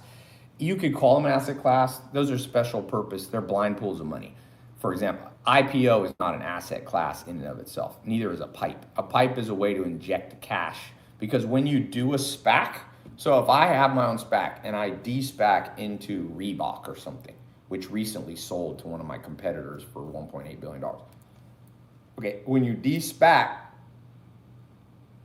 sometimes you want an injection of large amount of capital, and that's where a pipe comes in. So pipe is more of a technique, a capital injection. I wouldn't call a pipe an asset class. Maybe. I don't know. It's a stretch of a thing to call it that. A pipe's a way to get money in to cash. But there are, okay, if you want to get into the whole techniques and styles. Yeah, okay. So there's techniques. I mean, you have RTOs, right? You have DL, direct listings. You have RTOs. You have, so these are kind of like, and then you have SPAC. I would put these as, and then you have traditional IPOs. And then within these, you have all kinds of strange ways you can IPO, the auction styles. But and not so important for all of you to know. I guess the reason that I was doing this is just to show you how big the world is. It's kind of cool. It's a huge set of puzzles. And immerse yourself in this world. And this year, you can start to become, you're not going to become a black belt, but you can start to become a blue belt. And you can start, and you know, probably everyone in your family and every one of your friends are white belts when it comes to money. Shouldn't be a white belt. I'm not a fan of that. Why would you want to be a white belt in life? You know what I'm saying? Especially in money. Ty, when are you going to get a haircut? Do you think I should get a haircut? I think it looks cool. All men tell me to get a haircut, and all pretty women are like, keep it. So, Adrian, who should I listen to? What's my target market? What's my target market? Strange dudes on Instagram in their basement DMing me. A. Let's do pain and pleasure principle of how humans make decisions. A. Okay. Cut hair. B. Kate is like. You gotta use Kate's hand. Yeah. Kate is keeping. Kate has little hands. Which is fine, ladies. Ain't no dude ever been on. I met the girl of my dreams, but those little hands.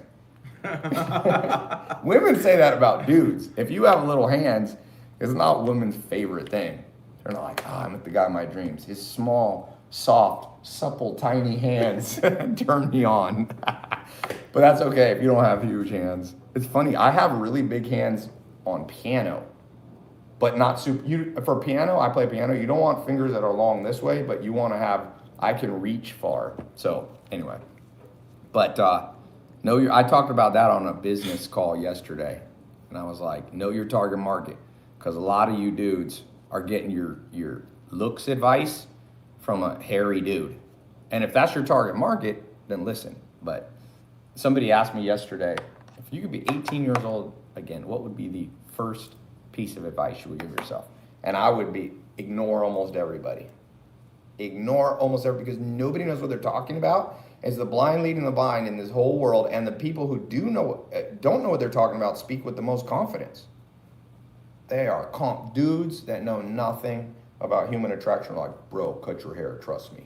What women really like is like, just go for the monk look. Shave this part here, just leave it on the sides. You know, it's like, My theory on hair is a lot of the world's homophobic, because I lived in the South. I played basketball in North Carolina, and they're very into like, dude should have short hair, because I think it's because it's like this, you're effeminate if you have long hair. But fuck that. I don't know what the fuck they're talking about either. I like the South on some stuff. My farms are in the South in Virginia. Some stuff of the South is amazing, some of it's idiotic. You have to overcome your culture too. If all of you want to make money, you have to overcome your culture, because culture is, for the most part, it's self-serving, and it doesn't serve you. You know, it's just all kinds of weird. That's a classic example. But also how education goes down. Nobody teaches you any of the stuff that I put on the board. Like it's not even that I don't even teach you. You just never even heard the word. You watch the movie The Big Short, but you don't know what CMOs are. Who here knows what actually caused The Big Short? If you watch that movie. And it's a suck. If I make a movie like that, I'm gonna throw in a little bit of education. You know me. Who produced that movie? Who directed it? Oh, Who's damn, The Big I forgot his Short? name. Yeah. Can you look it up?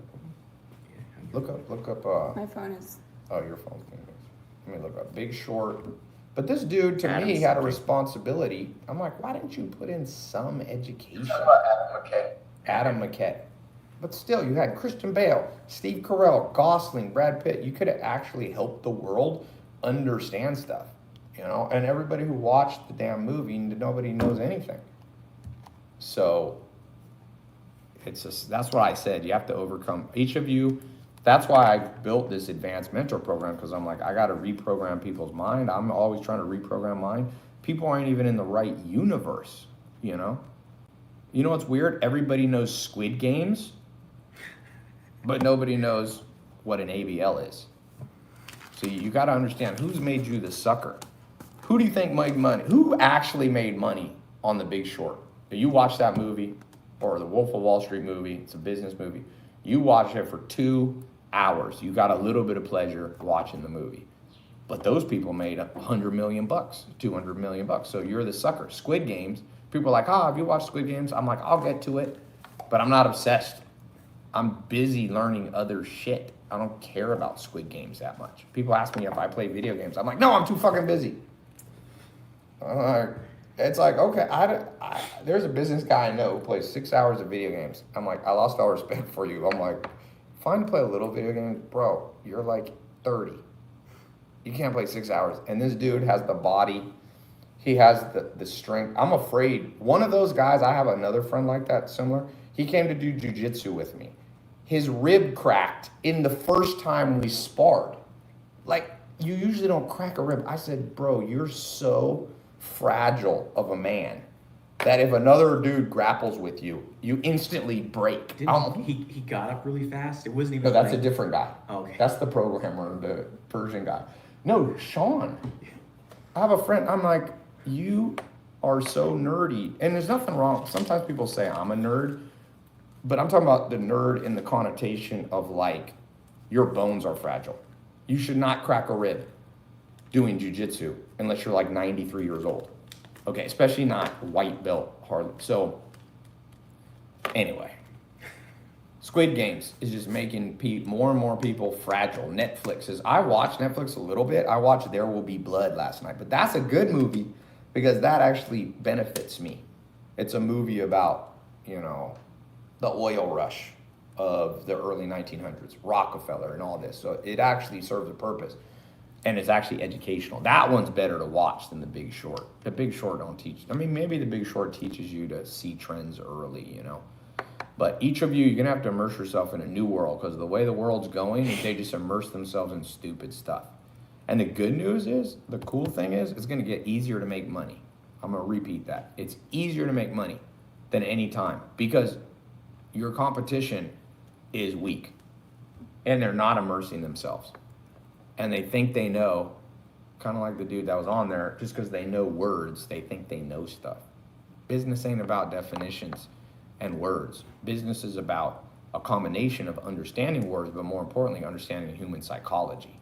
And investment styles all break into psychology. So for example, investment styles for some of you, there's people that are value investors.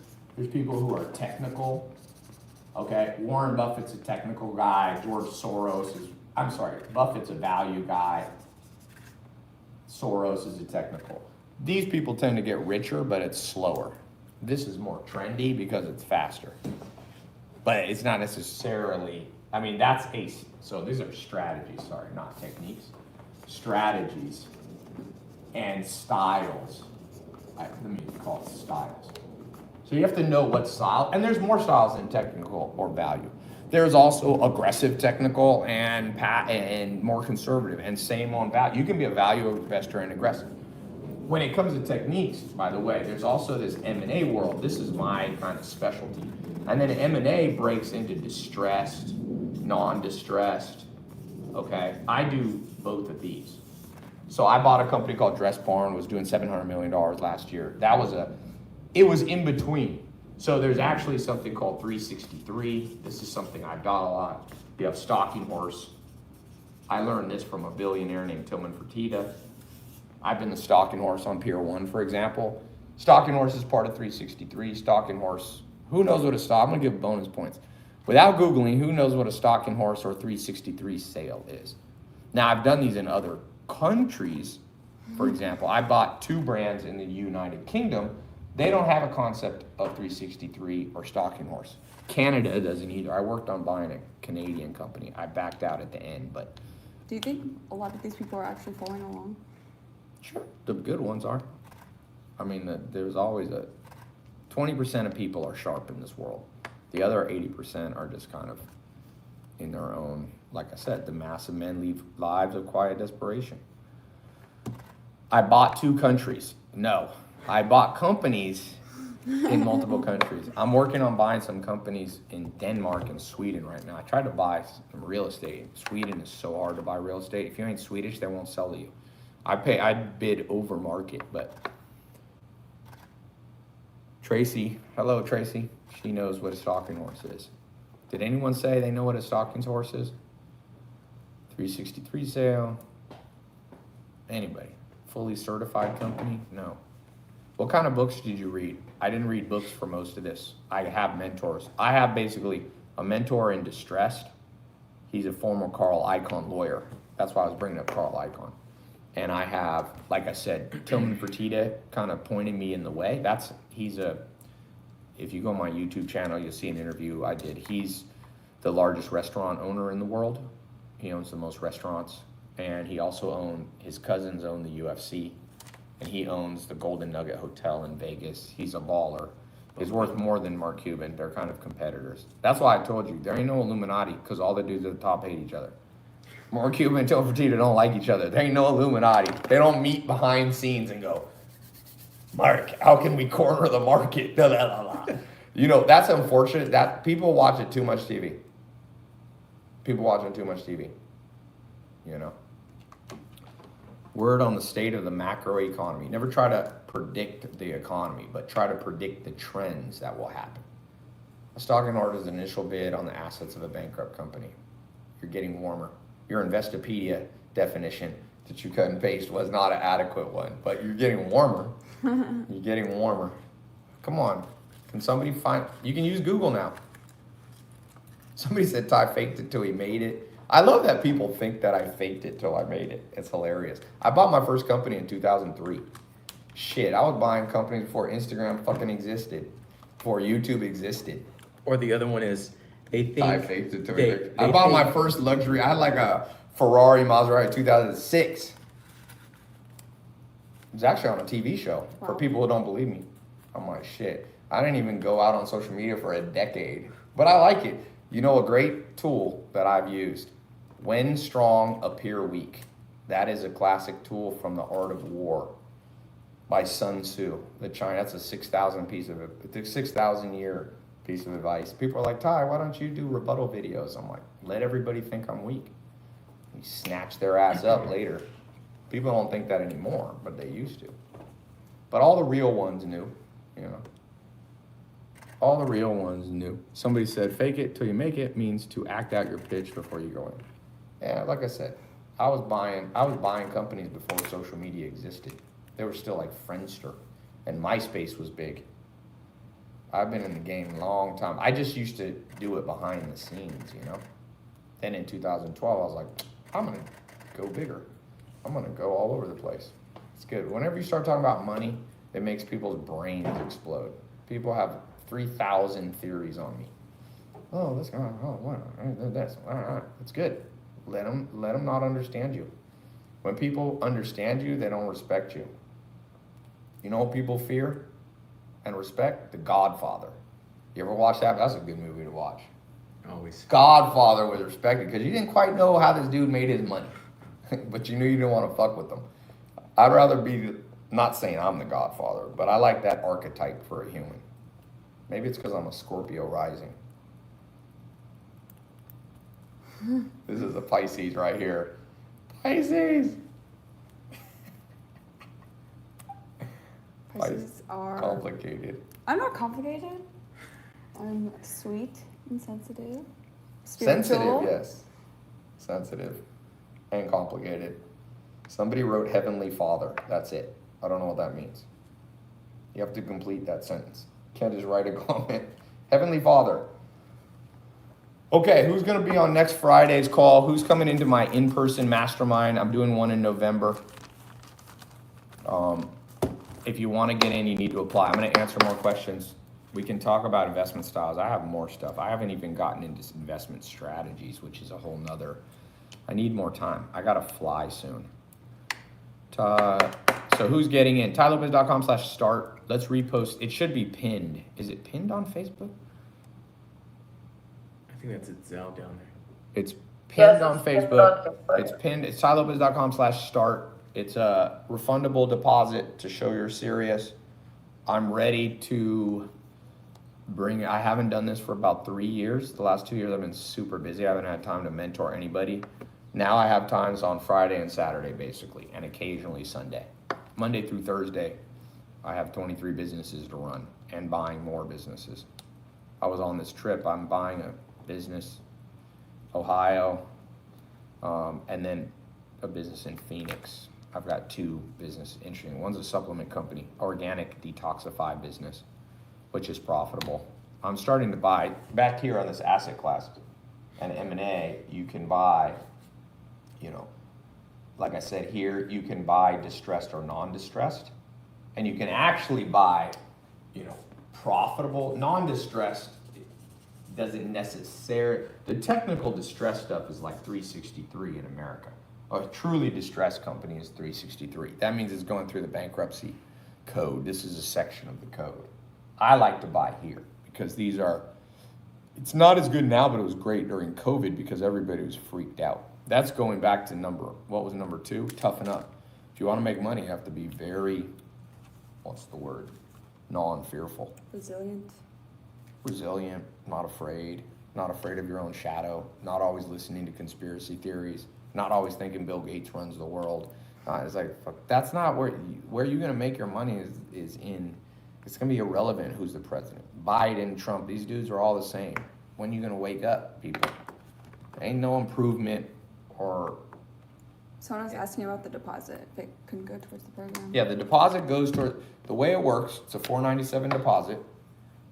For some of you, that's too much money, that's fine. You can just go through, I have digital training programs that start at $1, okay? And free stuff. But for those of you, 20% of you are ready to go into an immersion program, and I have 4 phases of it. Phase 1 is coaching. Kind of like we're doing here, but smaller group, okay? And then phase 2 is mastermind. That's where people come in person. I built a mastermind in 2015, 2016. It's what I did in 2012. I brought people into a room. I'm in there, and we're talking in person, and there's networking. It's powerful to meet in person. So the first one's in November.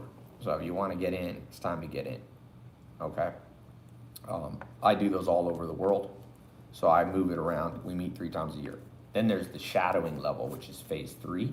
That's where you actually come and spend a day with me as I'm working. Not the whole day. I don't have a whole day to devote to anybody, but spend some time. You can learn a lot just by a lot of people. I came up with this because people who just listen to me on the phone are like, dude, I learn a lot just listening. So when I'm on the phone or Zoom, occasionally I'll take people to business meetings. Not really. It's harder to take you to business meetings.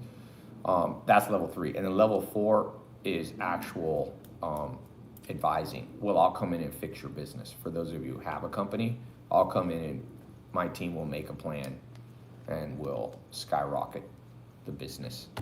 So, but it all starts with this application because you have to apply, because sometimes people are like, oh, I'm 12 years old and I have $3. And I'm like, that's good. Go on tailopez.com and get in my $1, I have a 3-day trial. It's $5 a month kind of thing.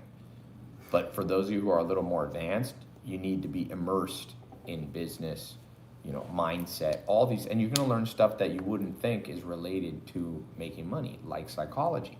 People underestimate like everything psychology. It's actually not even, and going to the stock market and going to investing, it's not so much about business. Yes, you learn about, we were talking about high frequency trading is very mathematical and there's algorithmic stuff, but that's not where you really make your money.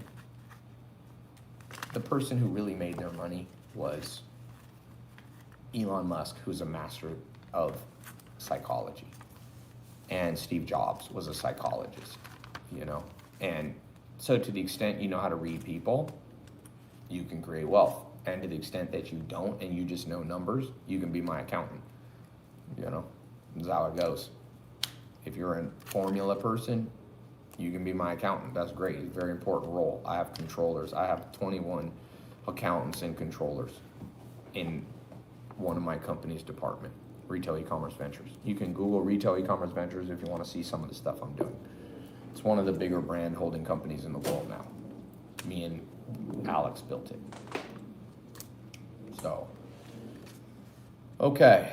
Why people don't know about this? How about heavy duty industrial machine sales? Big machine, that's all psychology. Philosophy is somewhat powerful too. Can you join from Pakistan? Yes. Yep. what's the biggest difference between doing business in Europe and North America? I mean, America kind of leads the way in many ways in terms of being entrepreneurial, but Scandinavia is there. You know, a lot of Europe is more cynical or bureaucratic. So Germany's I was trying to do a hostile takeover of a company in Germany. It's so bureaucratic that we backed out of the deal because it would take 4 years to take control of a public company in Germany. It's insanity. In America, you could come in. It's very capitalistic. And some of that's good and some of it's bad, but the good thing is it's pretty easy to make moves, you know. But I like Canada. There's emerging markets. Australia's good. Asia. I mean, everywhere. I own a company, Ralph and Russo, a luxury brand. I own it with a billionaire guy, and we have a store in Dubai. You know, Middle East is starting to rock and roll. You know what I mean? So this guy's name is Cynical. You got to change your name, buddy. Your username is Cynical. People, you have more power with your words than you think. Be careful what you call yourself. Remember, cynics always attract the scum of the earth into their life. So you don't want to be too cynical. Or you get your head chopped off. A lot of the cynics in the French Revolution, they had what were they called? The ultramontanists. You had in the French Revolution, which is the beginning of a lot of the modern world as we know it. The 1700s was a big part of your day today.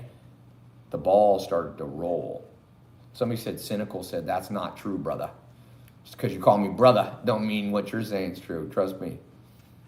Cynicism. And then somebody he actually wrote a cynical message. Self-fulfilling prophecies. Do you want to be known as the cynical guy? Is that do you think that's a power position? As they say, what's that famous poem? It's like the man in the arena always has the cynics. LeBron James, he's not really a winner. LeBron James folds under pressure. Then LeBron James got all those rings, and he's worth $600 million, and his movie production company's selling for $700 million, and he owns Blaze Pizza with a friend of mine, Patrick Schwarzenegger, Arnold's son, and he cashed out of that. LeBron James is like, you know what I do with cynics? He doesn't read it. Somebody asked him, how do you deal with all the cynical people? He's like, I don't read the newspaper, because that vibe absorbs into you. And it's not the cynics who... There are skeptics who do well. I mean, Voltaire was the famous cynic skeptic. But would you have wanted to be Voltaire is the question. Like, I wouldn't have wanted to be Voltaire. You know? It's kind of like there's waste that comes out of a car, but I don't spend my time with my mouth on the fucking exhaust pipe. Do I? I know there's waste that got to come out, but I don't sit there and go, oh... I probably shouldn't do that as a meme, right? Oh my God. Don't put your hands like that as a meme. Somebody's gonna screenshot that. Anyway. Okay. Somebody said, people like you and I have a conversation that's a lot more interesting than someone who's just following you in awe. I don't want people to be in awe of me. I don't like optimists. I don't like pessimists. I like realists. I'm a man, and you shouldn't overestimate me. I'm a human. Like, there's stuff that I'm saying that's false. It's a mistake. I don't know what I don't know. And there's stuff that I do know. And so the goal of life is not to find somebody who's perfect. And that's the problem with the modern world, very virtue signaling. So you're like, you're not going to believe this. This politician did this shady thing. I'm like, I'm just looking for a politician that does more good than bad. I'm more utilitarian.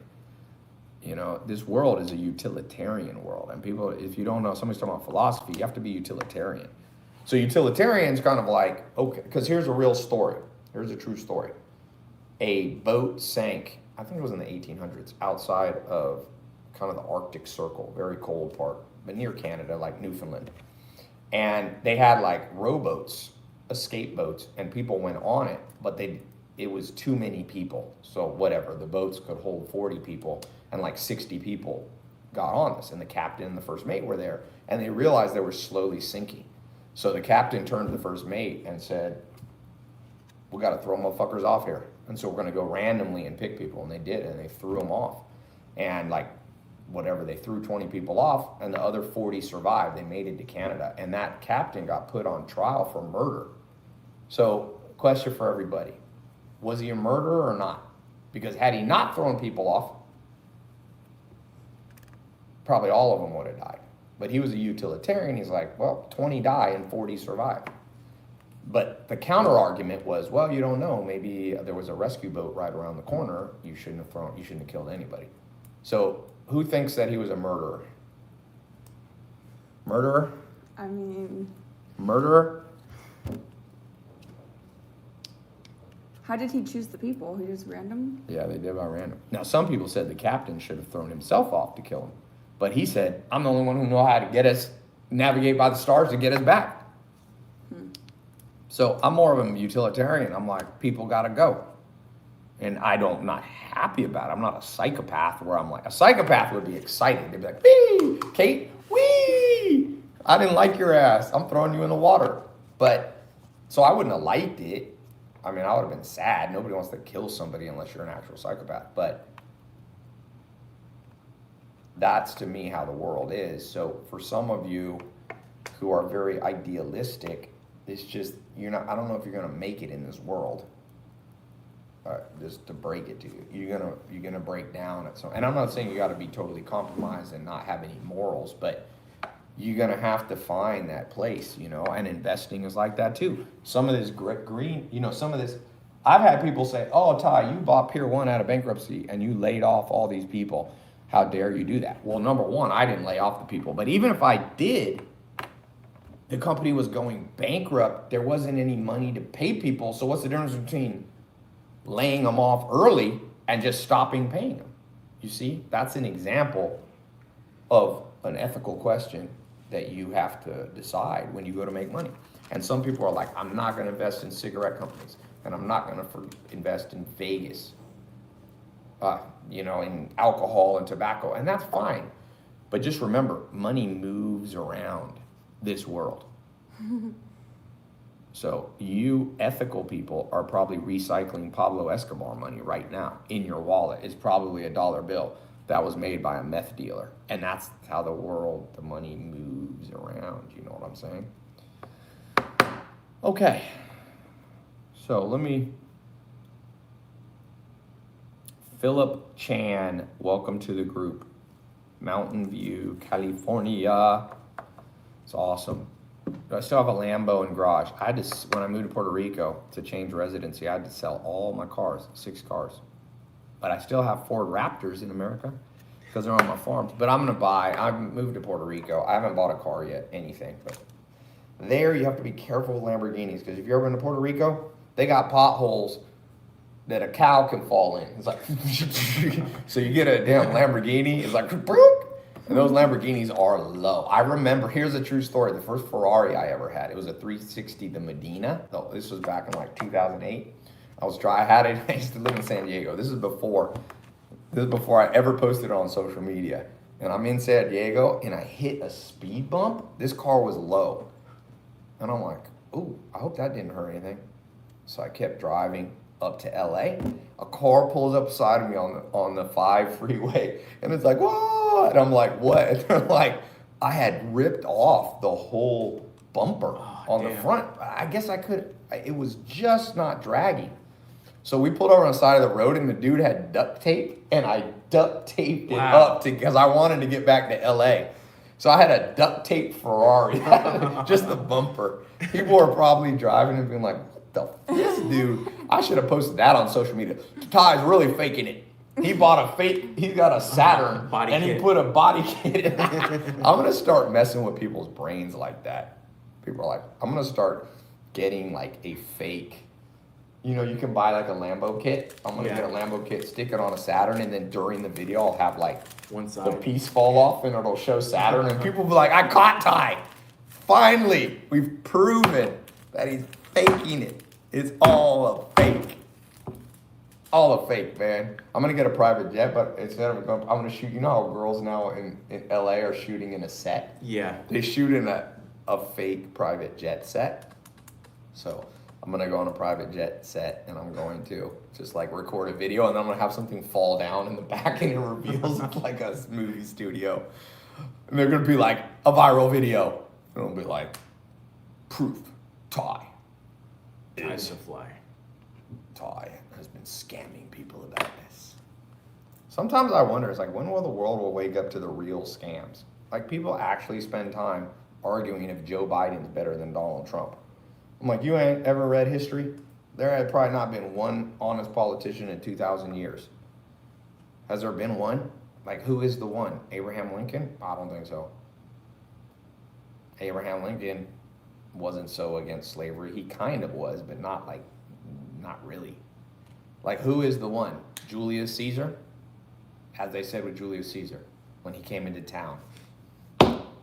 Hide your wives and hide your husbands too, because he would sleep with both of them. That was my God. Julius Caesar. Back then, those Romans and Greeks were mostly all bisexual. Who's the great role model of this world? You know, everybody's like looking for role models. Martin Luther King Jr. I mean, to me, everybody's a role model, or these people are role models in certain areas and not in other areas. JFK, Clinton, Obama, Trump, people look up to Paul. I'm like, I can't think of any politician that's on my list of people I'm interested in following. Because the more you read about people's lives, you know, Alexander the Great, this dude, when he won a battle, he took a man, this was like in one of the Middle Eastern countries, and he told him, I'm going to beat you 1 year. It'll take me 2 years. I'm still going to take you. I think it was like Accra or one of these places. And when he finally won, he took the king, punched a hole in his Achilles heel, put a chain at it, and dragged him behind his chariot till the guy died. So people were like, oh, I look up to Alexander the Great.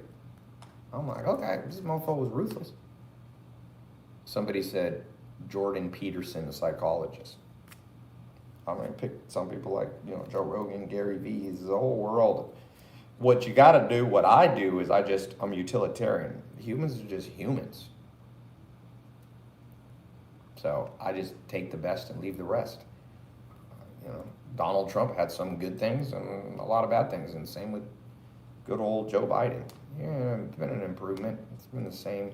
Presidents don't matter that much. Nicholas Tesla. Someone asked if you're all natural.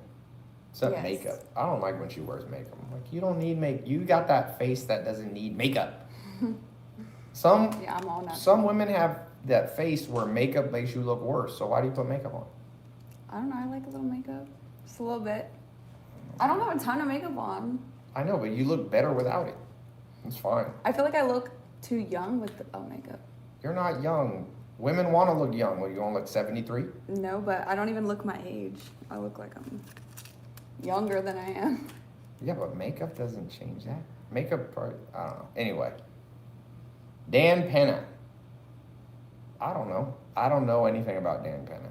I promise you this. When you pull back the skeletons in the closet of everybody you look up to, you'd be like, uh-oh. Uh-oh. Someone said Botox is not natural. I've never had Botox. Hello from Brazil. Tudo bem. Okay. I got to go here. It's 2:38. I got to go to the airport in 20 minutes.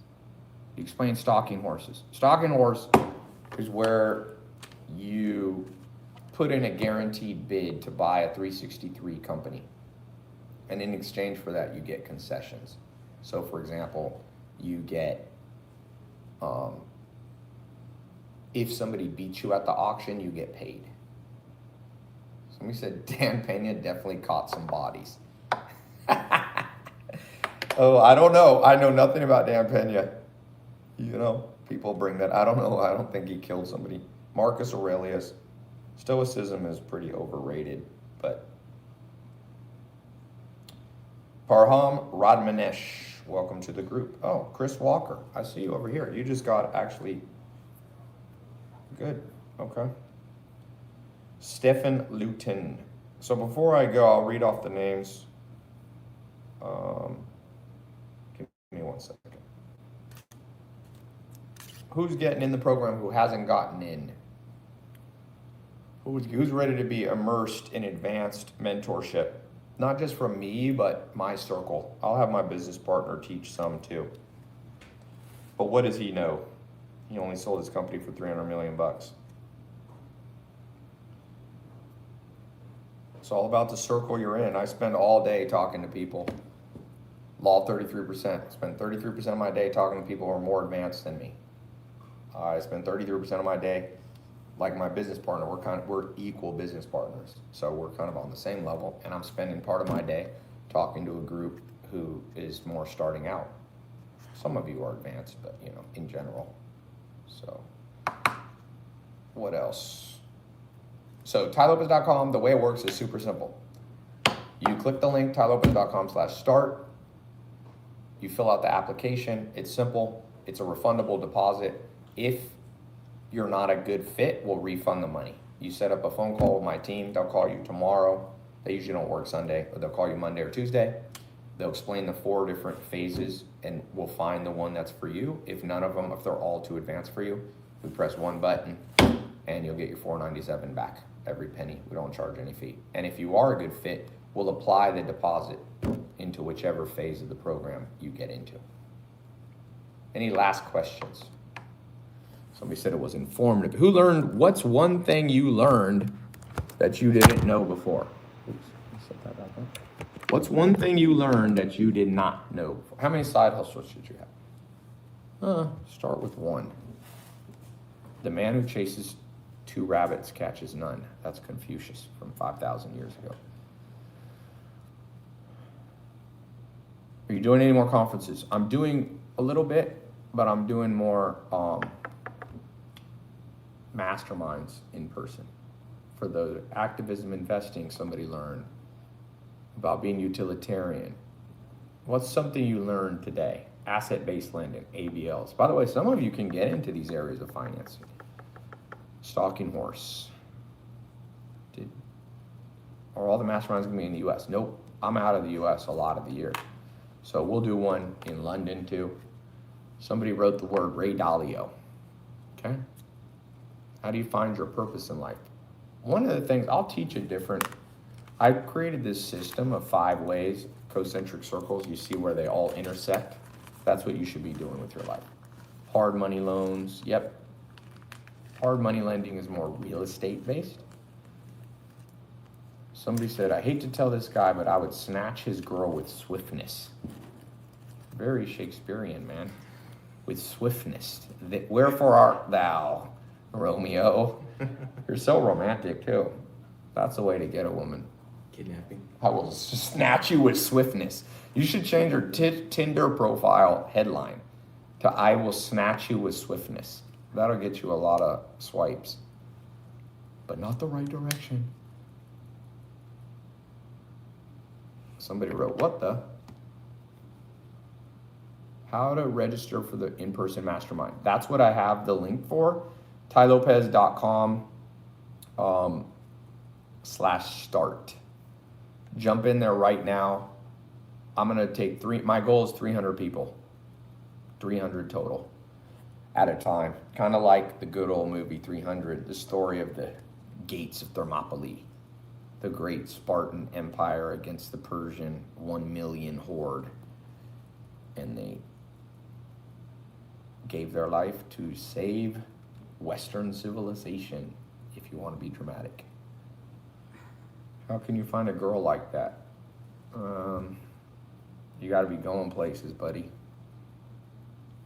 You don't have to be there, you just got to be going places. That's not just how you get a spouse or a girlfriend or whatever, a boyfriend, whatever you want. But that's how you attract interesting people into your life. Life's not just about dating and love. Like, love is a part of life, but health, wealth, love, happiness. Don't elevate any of those above each other. 25% of your life should be about your physical health. 25% should be about wealth creation. Wealth breaks into 3 subsets: liquidity, net worth, or enterprise value, but we'll call it net worth since we're talking personal, and then cash flow. And so that's wealth, that's 25%. Then 25% is love, friends, family, romance, all the other stuff. And then 25% is about happiness. That's for me, that's nature, connecting to something bigger than me. Metaphysics, spirituality, art is a big part.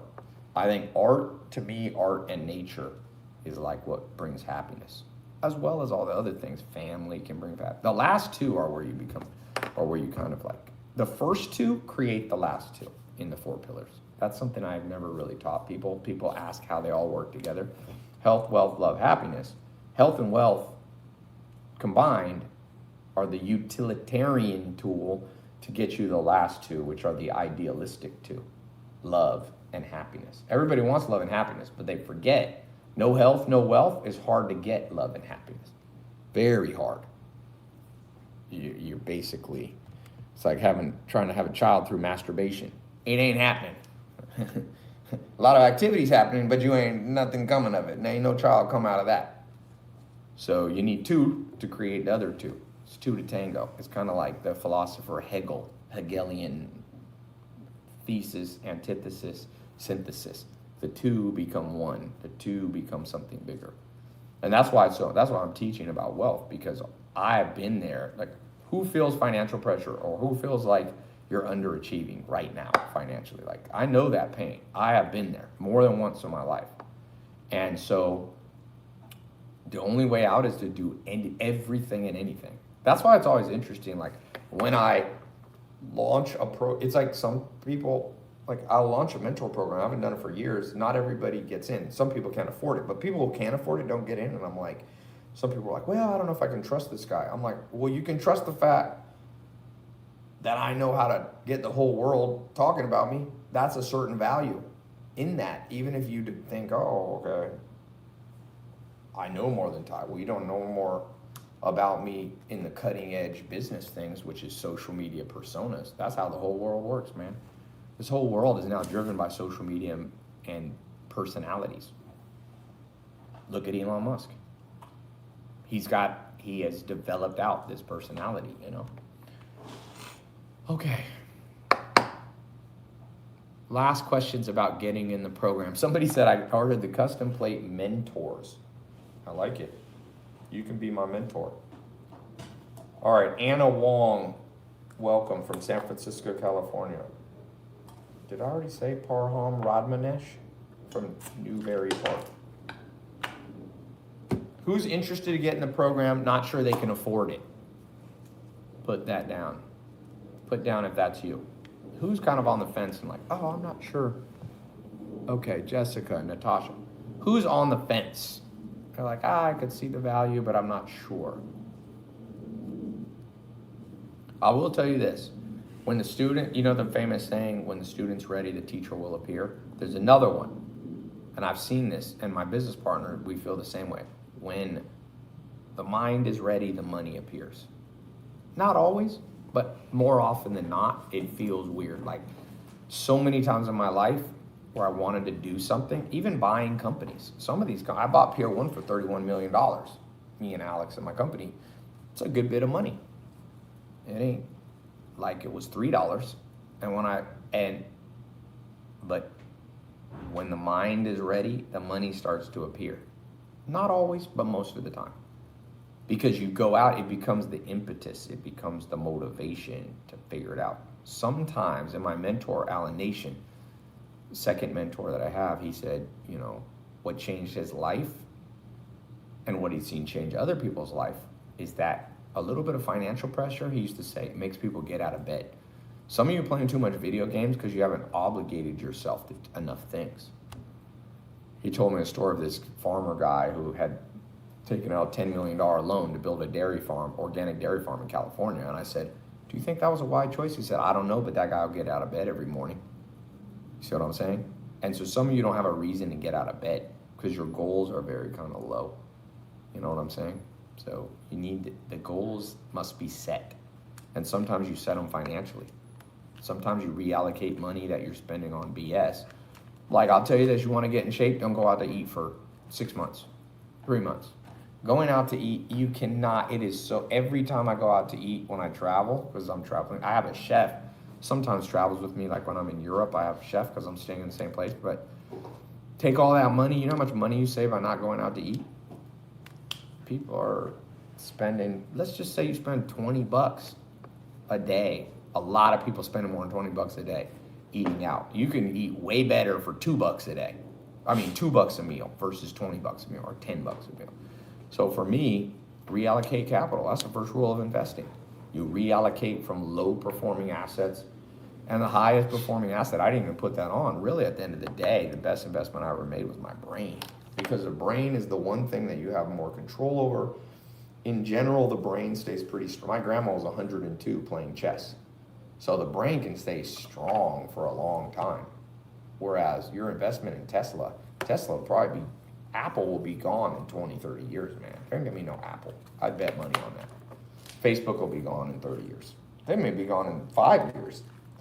But the brain is that investment, like real estate, markets change.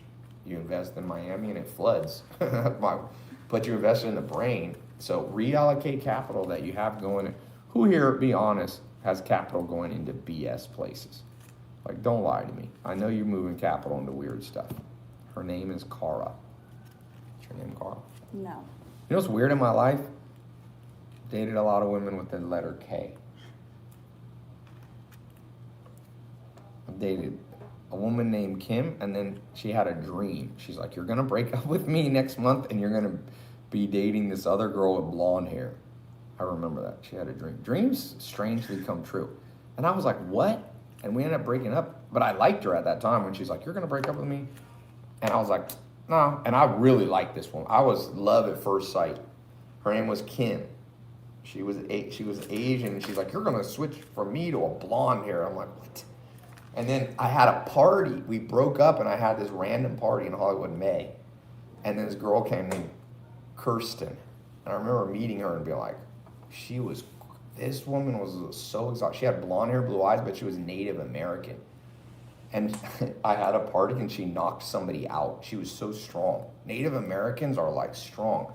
I had a pool party. All these dudes were there in suits. Somebody's like, dude, your girl knocked out a guy. And apparently she was drinking a little bit, and she's like, I'm strong. I can choke people out. And this dude was like, big tough guy, was like, you can't choke me out. She put him in a damn sleeper, and this dude passed out. That's kind of anyway, I met her. That was after I met her. And then after that, I dated a girl named Kenna. I was like, I don't want to say KKK. 4 Ks. It's not KKK. Don't be saying no KKK.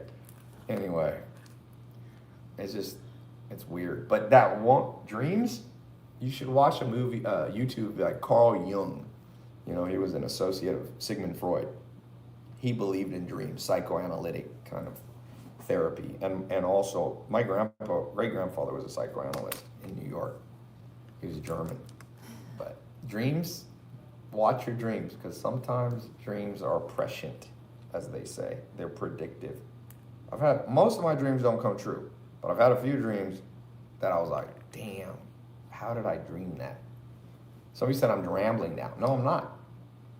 George Soros made more money than almost any human. In one day, he made $1 billion trading currencies.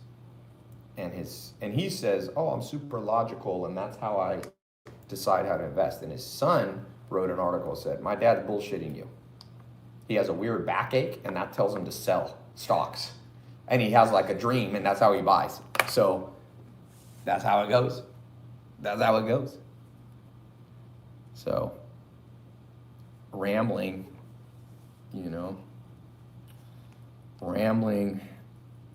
sometimes there's truth in the rambles. Somebody said, Kate will never like you, you're a beta. I love Instagram. It's so interesting to watch the different ones. It's like Instagram is where all the video game basement like guys serious go. Comments and then No, but Instagram is like when you're 14 and you're in the basement playing Call of Duty. And you're like, it's fine. These ones are like all nice. And then I get a lot of messages from those of you who are, how should I say, becoming influencers. And people are like, Tai, I'm just starting to become an influencer. How do you handle the pain of people talking shit? I think eventually it just becomes funny to me. Like water on a duck's back. It's not even that. It just becomes a strange... I actually am a big psychology guy, so I like to look at mental illness. I've tested over 250,000 people with my life compass, which I built with Dr. David Buss, which is a combination of the dark triad scores, dark dyad, hexaco, big 5, the NPI, narcissistic personality inventory, Mach 4, Levinson psychopath, or psychopathy, Levinson psychopathy. So I use social media to kind of understand people. I see the mental illness. So for example, one of the biggest areas that people suffer from mental illness is envy. In the 25 cognitive biases, Charlie Munger, the billionaire, says envy is the only one that's of the 10 commandments that's not fun. He's like, all the other 10 commandments sometimes are fun. It's like, thou shalt not murder. He's like, no, some people deserve to be murdered. He's like, thou shalt not commit adultery. He's like, well, it's fun while you're doing it. But he's like, thou shalt not covet. He goes, that one only hurts you. And I watch people, and it's like, men especially, women have a different set of envy triggers. Women more trigger, for example, on a woman who looks younger than them, or better skin, or better hair. They'll be like, oh, she's slutty, or this. Men, if there's a woman and a man, like Kate and I, then men like bifurcate in a different way. And they're going, okay, subconsciously, they're like, how dare this person have this kind of experience? And I read an interesting study on how people deal with the success of others. There's 5 ways. I read this in like National Geographic.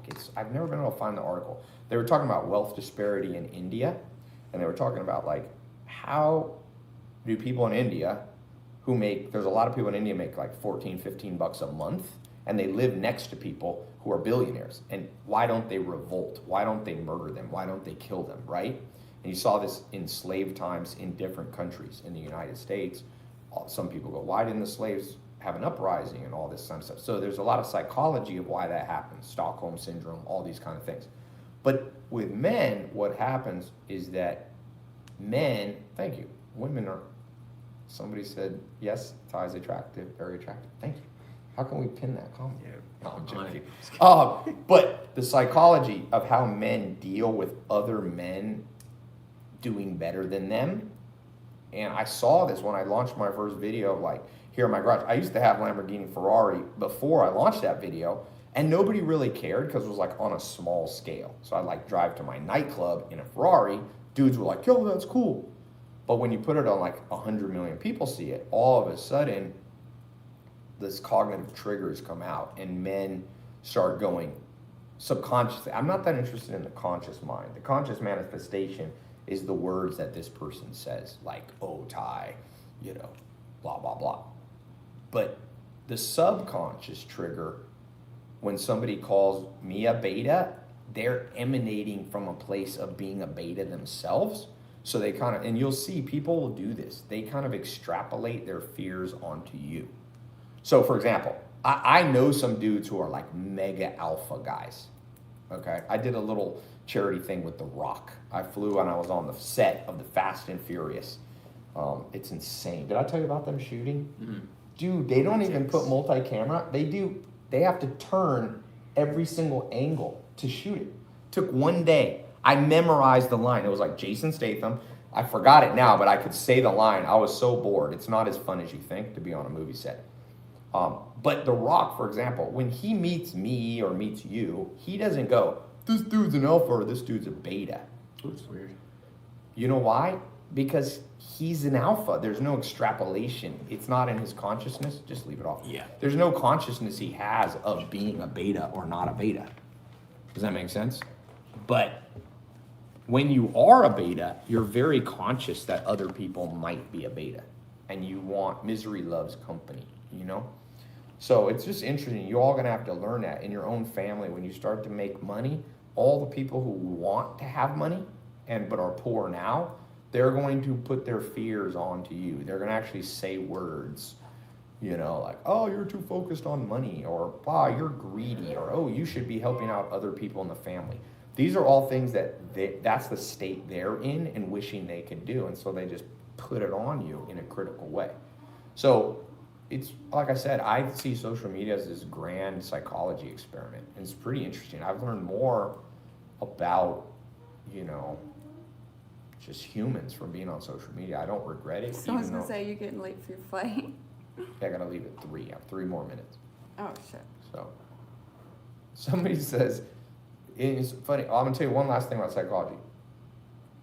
Don't think you're so good at reading body language. So, for example, sometimes when people are like, oh, I can tell Kate, she touched her eyebrow, so she doesn't really like you. Like that.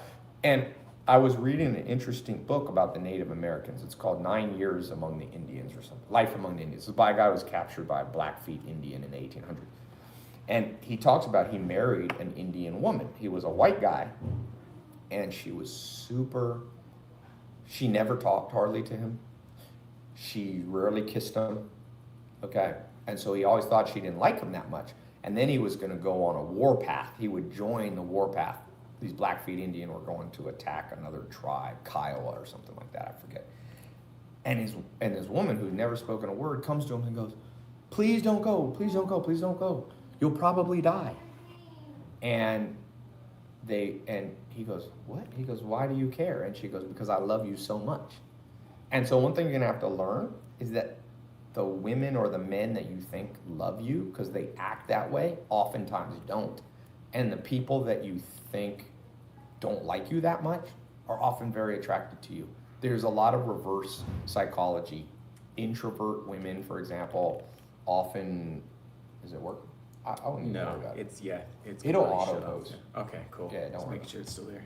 So I think body language in business deals, for example, the people who are rough to deal with sometimes turn out to be my best allies.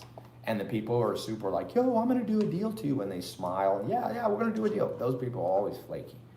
So some of you have not really learned body language, man. You think you're too, what's the word? Literal. You're too literal, you know? If you want to know if a woman, I'll tell you this last story. I used to own nightclubs in Raleigh, North Carolina. I owned this club called the Red Room. Well, I owned the nightclubs and a guy owned the restaurant, Giorgio Batakis. He actually texted me the other day. I've been talking to this dude in like a decade. He still owns all these famous restaurants. And there was, I had lived with the Amish for a long time, so I was kind of shy. And there was this girl of my dreams. I still remember her name, Courtney. And she was beautiful. And she would come I used to teach salsa dancing. And she would come to my clubs. And she'd always hang out with me, but like as a friend.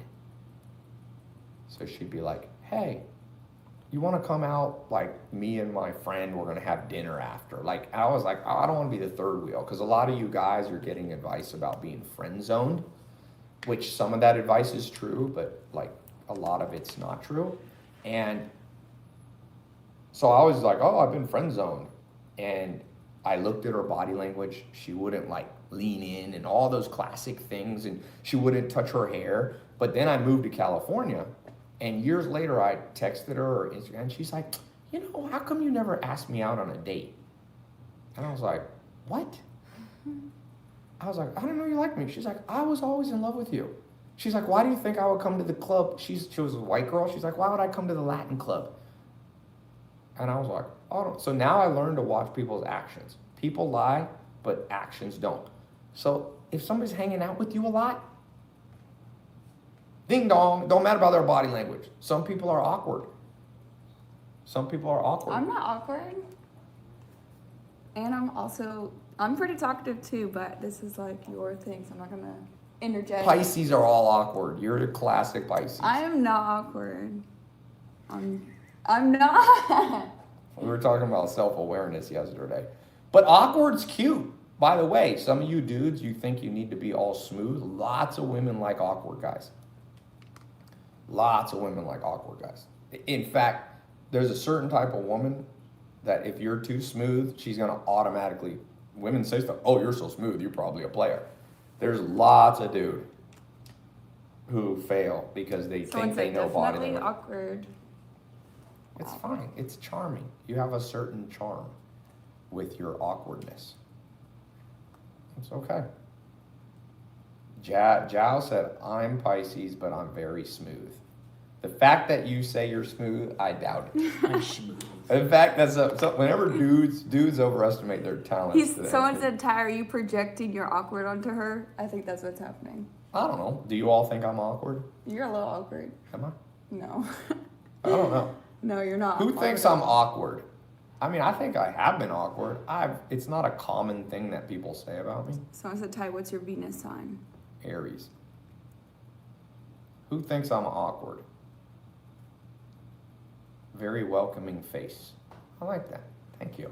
I think they're talking about me. Oh, no, it's a woman. That's the one who said I'm good looking. Oh. Nobody thinks I'm awkward. Someone said a little. See?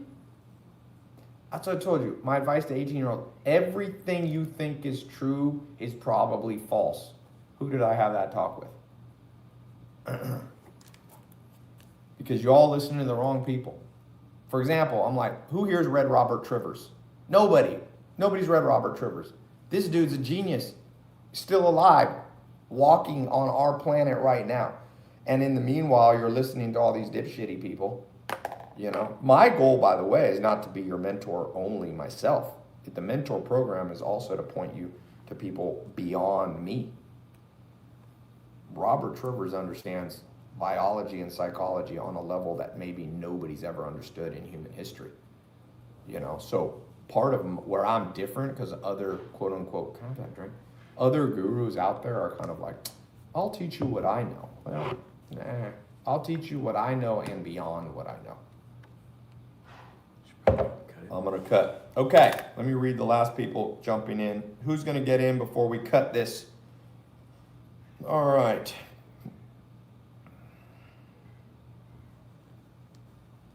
There's a lot of people who got in today. All right, if I did not get your name, my bad. If I did not get to you, but rereading, Morgan, Madej, Anna Wong, Parham Radmasi, Chris M. Walker, Stephen Luton, Philip Chan, Travis. All right, I'm not gonna read this whole thing. There's quite a few. I like Bill Nye, but it's spelled different. Good luck out there, everybody. Bye. Boom. Share to. First download it. Yeah. How is it? Oh, it's like a new phone. Look at that. Look how stupid that is.